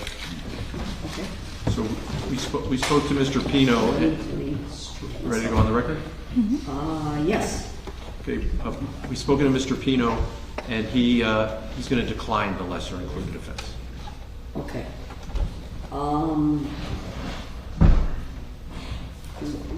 There were a couple of other things that, I think there were a few other things to discuss with Mr. Pino. I told him that there were jury instructions that we had requested. He made it very clear he's deferring to his legal counsel because he doesn't have legal training, and so he is putting his confidence in our legal team. Okay, so I'll get that confirmation, I guess. We can do it now. He's available by phone, or we can have him go in by Zoom as you wish, Judge. Okay. Yeah, let him come on Zoom. Okay? I have the Zoom open. Okay. We just sent them a Zoom. I have a Zoom, but yeah, I'll send it to him. Can you go back also, just look at, Oh, you want to put them on our Zoom? I sent them on Zoom. I want to make sure, again, because I don't recall a circumstance where I've had a trial where there was a death where I did not instruct on both justifiable and excusable homicide. I don't remember ever not instructing. Now, I understand that you all agree and stipulate, but I don't want this to come back around where it's fundamental error not to instruct when there's a manslaughter charge on justifiable homicide, even if it's not applicable. I thought I heard you read something that made it sound like it can be waived. I did read something like that, but I'm just sharing with you the slight hesitation I have, and that's something that I'm going to ask Mr. Pino as well, because should there be, I don't know, I want to make sure that's would be a fundamental issue. And I don't know if you've seen anything on that. I want to confirm it's not fundamental. I will tell the court, I am very uncomfortable with the court not giving the entire introduction to homicide instruction. Okay. I'm very uncomfortable with it. I do think that the defense potentially can waive that, but I think it leaves us with a possibility if something were to happen, if he was convicted, that there could be some kind of post-trial litigation on that issue. I think the safe thing to do is do what the instructions tell the court to do, which is to give in all, it's called Introduction to Homicide, not... Okay, I'm gonna probably continue to mull that over. I don't think it's gonna necessarily cause impact anyone's closing argument. Other than if I choose to give the full instruction as part of the standard, I don't want to be in a position where there's potential fundamental error. That's where my issue, that's where I was thinking about while we took a break, even if there's a waiver. And even if I did read something, because it made it seem like it can be done, but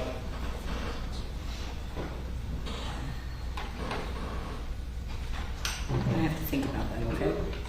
Of course. Over the weekend, I'll probably be sending you all an email to advise you whether it's going to remain in the instructions. As you might guess, we'll be working all weekend, and if there's a time the court wants to do a Zoom or phone with us, we'll be available at your call, whenever you'd like to do that. Okay. All right. And we're getting Mr. Pino on the Zoom. Okay, good.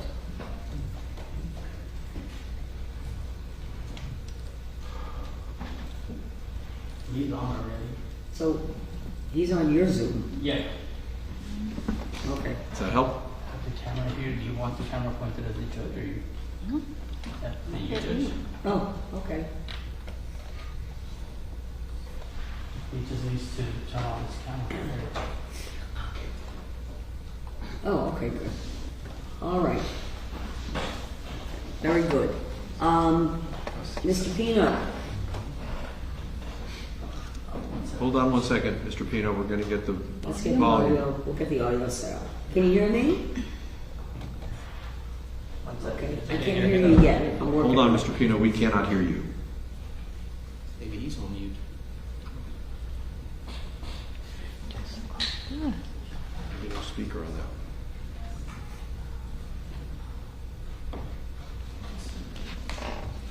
You know, if Mr. Pino wants to come into my Zoom, he can come into my Zoom. And then, Can we send Mr. Pino the Zoom address for the judge? What's that, Phil? Put the volume up. might just be easier to do that. Maybe he has, Mr. Pino, you can hear me, but we can't hear you, so I'm trying to make this easier. Hold one more second. Make sure you're not on mute, Mr. Pino. He's not. No, he's not. He's not.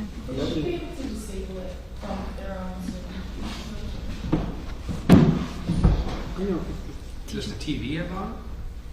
Maybe no volume. Did we check the TV volume Your volume. Just our. versus the computer? The computer, the volume in the computer. I will tell you honestly, the easiest way, give him my Division 62 Zoom, just have him click off of this and click into 62. I don't have to get We're them gonna text you the blog. Zoom link. You sent it to him? Well, actually, Thank you. George's number, but I sent it to our group, so someone should just be able to copy it. I got it. Sorry, Judge. Okay, that's okay. We'll get it done.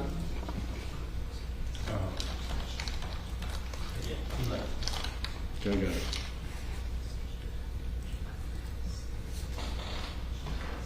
Okay. I sent it to him. I sent it via email. Good. Okay, I have it now. Okay.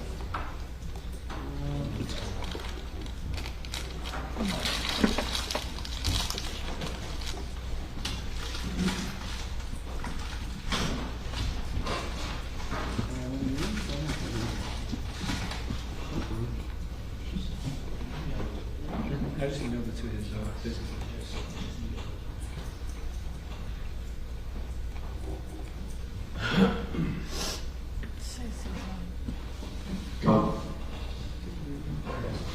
Hi, Mr. Pino, are you there?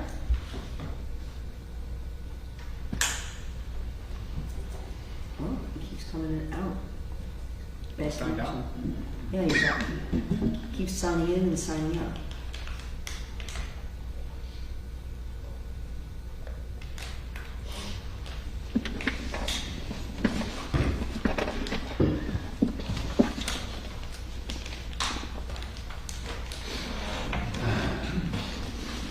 I lost him again.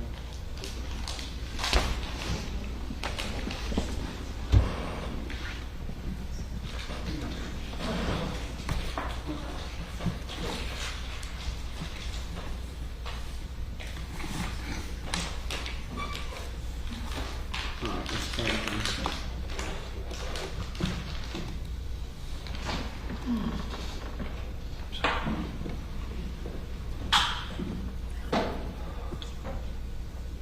Okay, I don't know if the audio is disabled.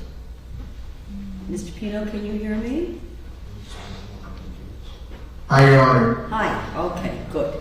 All right, so I see Mr. Pino, he's on my Zoom, and just gonna ask a couple of questions. Can you raise your right hand, sir? You swear from any testimony you will be the truthful truth, nothing but the truth?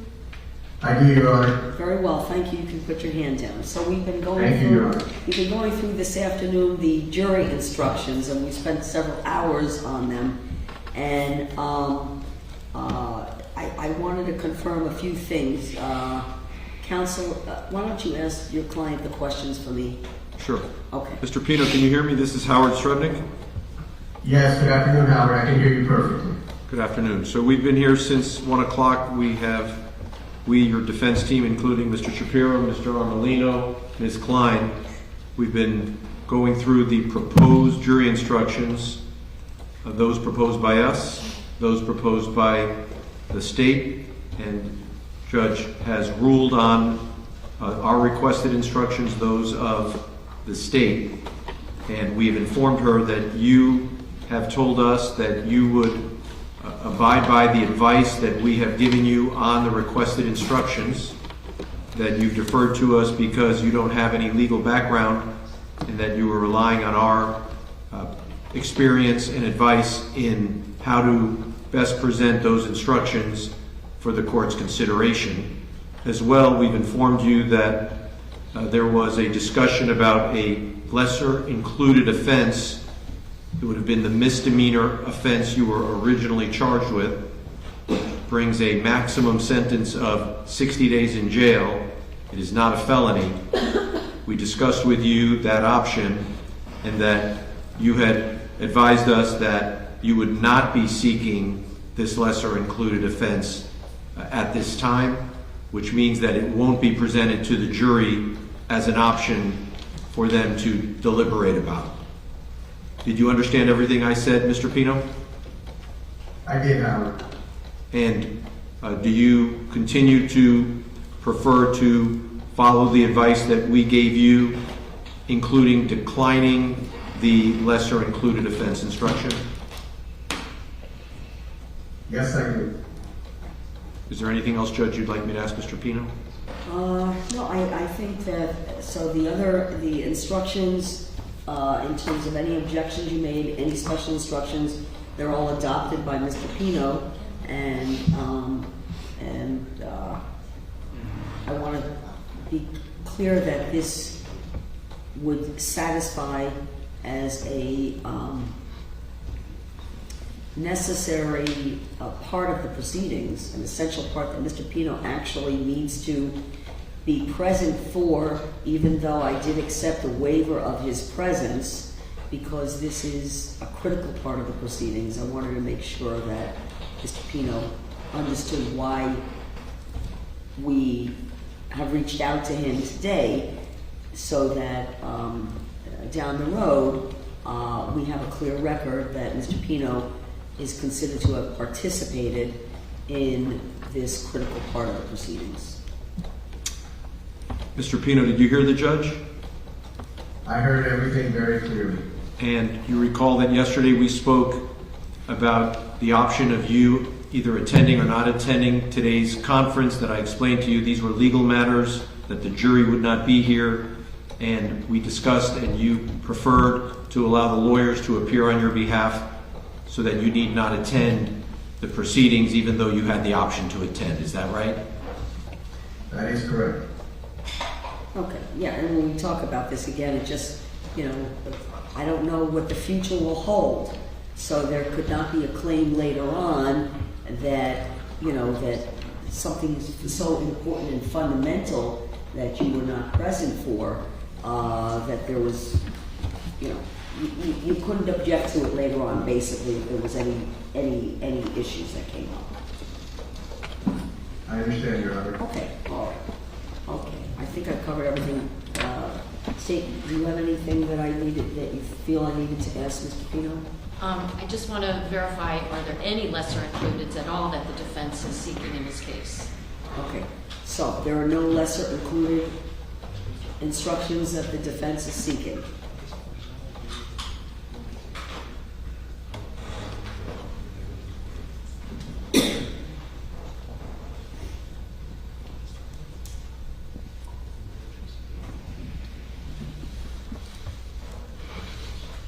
One moment, Your Honor. All right. Just stay with us if you would, Mr. Pino. Thank you. Of course, anything you need, Your Honor. Okay.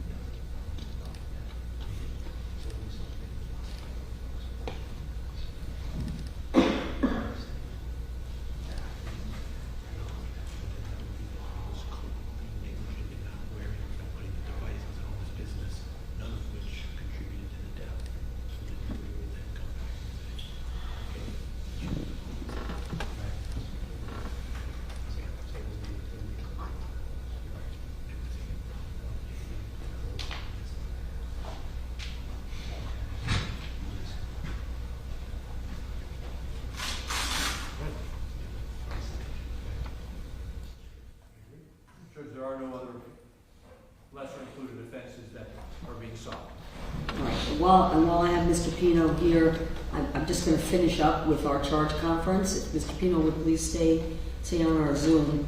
And I think I had left off with the one question on whether 3.12D, the legally interlocking counts instruction, would be given. The state had objected, I believe, to my giving that instruction. And that goes back to the argument that was made that vessel homicide is a necessarily lesser included offense of the manslaughter, and therefore, if the jury came back with not guilty on vessel homicide, that they necessarily could not come back on a manslaughter. And Ms. Adams, if you had anything further on that, I don't know if you found any other cases or anything else you wanted to address. I'm going to go ahead and.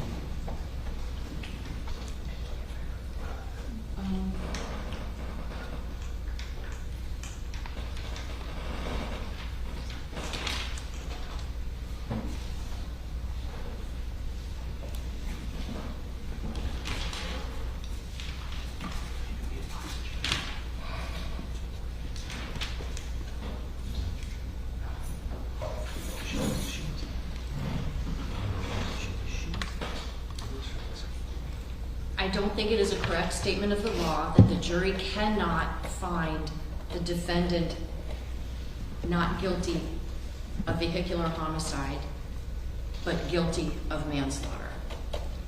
They are not mutually exclusive crimes. The vehicular homicide is not a lesser included offense of manslaughter by intentional act. Moreover, the state has opted to charge them as two separate counts. So the jury should make a separate finding as to each crime, and even if, under the Perez case, they made a finding or they decided to acquit the defendant of the charge of vessel homicide, they still could lawfully find him guilty. I cannot hear you, Your Honor. I'm sorry. You want to move that microphone up? Oh. I'm sorry. No, you could just take the one on your desk and turn it on if it's plugged in. There we go. Okay, thank you. They are not mutually exclusive crimes. Because if I understood, again, on the manslaughter, there are two theories of prosecution, which is lawful, which would be the intentional act which resulted in a death, or the culpable negligence. And that, if I understood, that was the state's position as to why they're not, first of all, they're not legally interlocking, and second, why the other requested instruction that a not guilty on the count 2 necessarily requires the jury to come back not guilty as to count 1. It would also impact how the verdict form would be prepared and read, because it would be, they would have to be instructed on, they would be instructed on count 2 first, on vessel homicide, and then there would have to be some statement in the verdict form, which is used in capital cases, where, you know, you stop here if you don't find the state has proven beyond reasonable doubt the vessel homicide. And that's so distinct from what we're doing here. That's, you know, for sentencing purposes. I understand. So, I mean, to the extent that the state made I made a choice in how I charged this, and I want the jury to make a separate finding as to each crime. And even if they were to say he's not guilty of the vessel homicide, the jury still has the option of finding him guilty of manslaughter. And there's nothing to say that that's illogical or not a lawful verdict that the jurors can have. Who knows, maybe they acquit him on both. I don't know. But what I do know is that these charges were separately filed, and the instruction that the court gives as to your verdict as to one charge should not impact your verdict as to the other. They are It has to be separate treated crimes. as a separate crime charge. Correct. Okay. And that jury instruction reflects the law, and I think that what the defense is seeking does not reflect the law. Okay, I understand. And I understand the defense argument in this regard and the request for not only the special instruction following the vessel homicide instruction, but also the instruction for 3.12D, legally interlocking counts. Thank you, Judge. I think this also feeds into the verdict form. And into the verdict form instruction as Right. well. And so what I'm hoping the court can explain, if not to us, to the jury then, what is the difference between the vessel homicide and the manslaughter charge if the state is proceeding under two theories of manslaughter, intentional being the A, culpable negligence being the B. But it's an or. It's an or. Right, it's or, but this is what I'm struggling with, is that intentional is a higher level of mens rea than culpable negligence. So They're alternative ways in which, by law, the state can prove the manslaughter. it's almost, I think it's culpable negligence is a lesser included of intentional. Logically. And so, and we know that McCreary has already said that vessel or vehicular homicide is a lesser included of manslaughter. That was the whole point of McCreary. So I'm still struggling to understand how the mere choice by a prosecutor to allege both theories under manslaughter allows them to then avoid what the Supreme Court has said. I think it depends on, in terms of the evaluation of what intentional act means and how the jury is permitted to evaluate that. The intent to, again, the examples that were given, if the jury finds that the intent to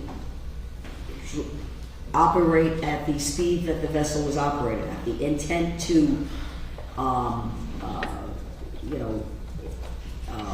go through a point in the channel on one side of the channel versus another, the act of a change of course at some point. Those are the acts, I think, that the phrase intentional act are modifying. That's their theory, but it could either be... That's the state's That's fine. theory, of course. So they've defined, however, they want to define the acts, whatever that group of acts are. Mm-hmm. Then the question, was it done intentionally or culpably negligently? It's still the same acts. They can't, I don't think one count can charge different acts within it. Okay. They have to... I hear your argument. I understand it. I'm not agreeing with it. I'm going to instruct the jury as requested by the standard instructions. I'm not going to give a legally interlocking count instruction, and I'm also not going to give a special instruction advising the jury that a not guilty, if they should find not guilty on the vessel homicide, that necessarily requires them to find not guilty on the manslaughter. I understand your ruling over objection.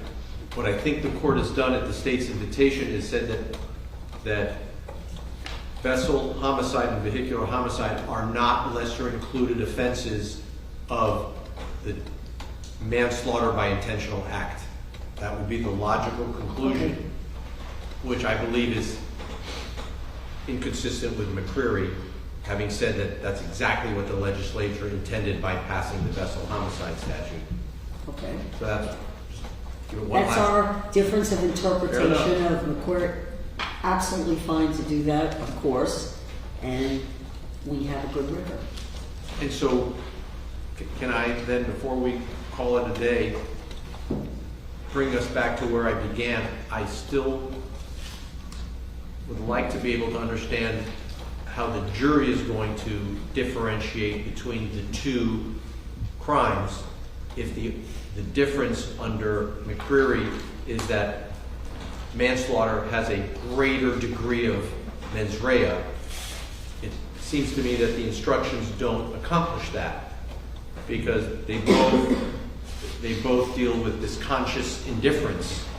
And so, given the court's rulings, I'm going to request again further instructions on the manslaughter to make clear that that's some greater level of depravity, I'll use that word loosely, than the mere recklessness. Otherwise, they sound the same to the jury from the instructions given. And that was the additional language that you refer me to under the manslaughter instruction that you had provided to me.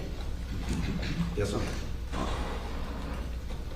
Now, my ruling is going to stay the same. I will review it again, as I do, over the weekend. And if there's anything that should change, I would certainly notify the parties of that. But either way, obviously it's good and interesting legal argument. And I think some of these matters could be matters of first impression anyway. And we have a good record. Okay. The only other instruction was submitting the case to the jury. And I just, will the jury have a clean laptop? Yes, I have one reserved. And you'll make sure that the defense looks at the laptop, make sure it's a clean laptop. Yep. And for any digital evidence. Yes. Because I don't bring them out if they ask to see digital. I want them to have everything they need in the jury room. Yes. And be able to view and listen to all of the evidence. So I'm just in my mind thinking, documents, audio and visual. I want to make sure they have everything they need. So if I'm missing anything other than a clean laptop, I will also have a DVD drive that can be plugged into the laptop because one of the items of evidence that was introduced was a DVD. Okay, good. All right, because it was in a DVD.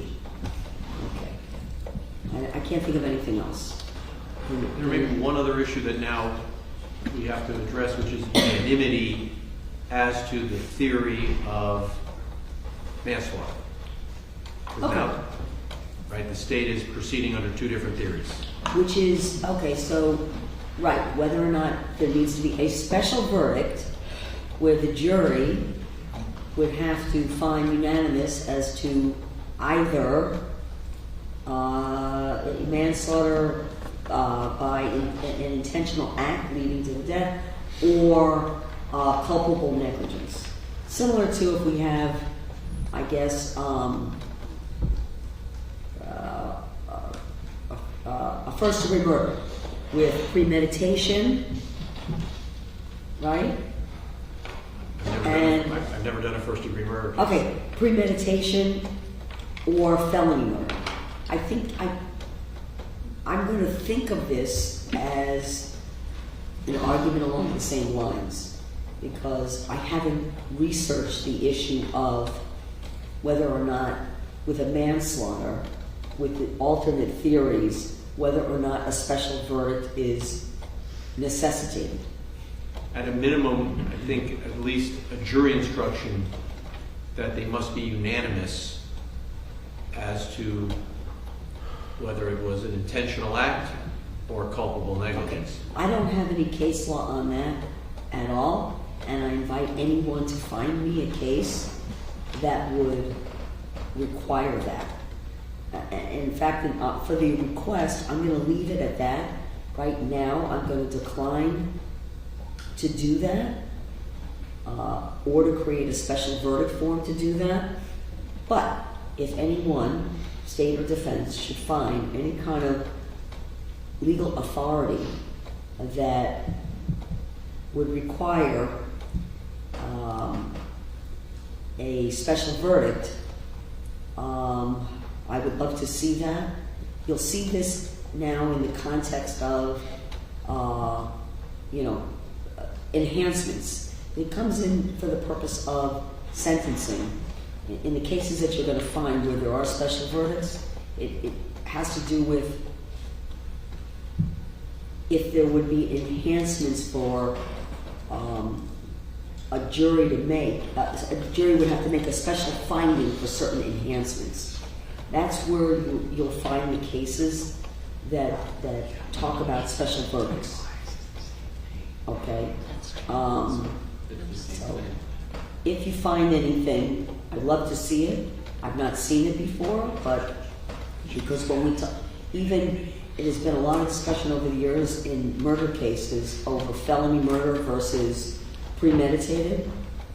And while it continues to be an issue that defense counsel raised, I think the Supreme Court has maintained the position that there is no special verdict for the jury to find unanimously either a felony murder or a premeditated murder.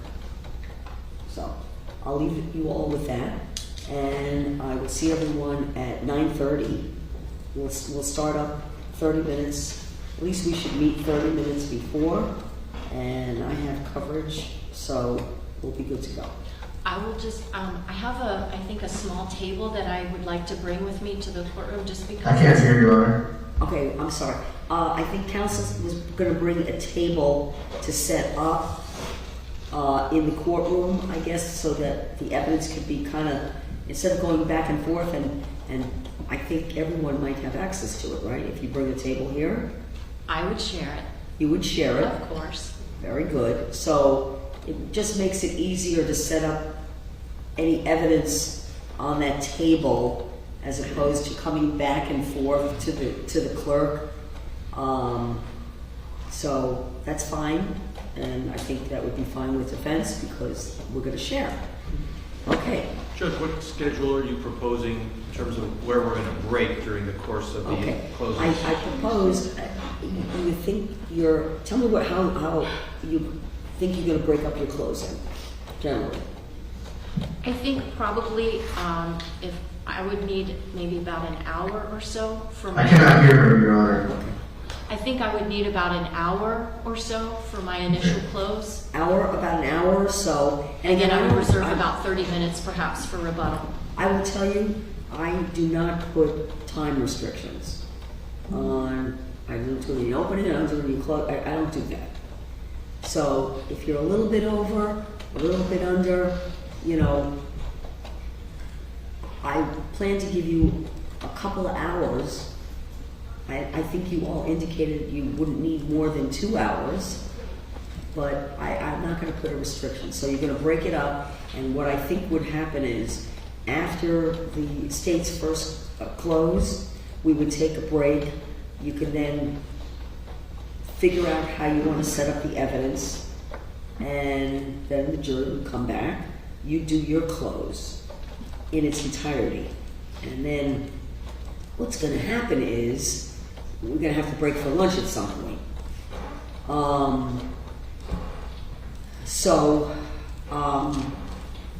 That's probably when we're going to break for lunch, okay? And after you finish your close, we're going to come back, and the state, I'd like to see if we could finish the state's rebuttal close before I break for lunch, but I don't know that that's going to happen.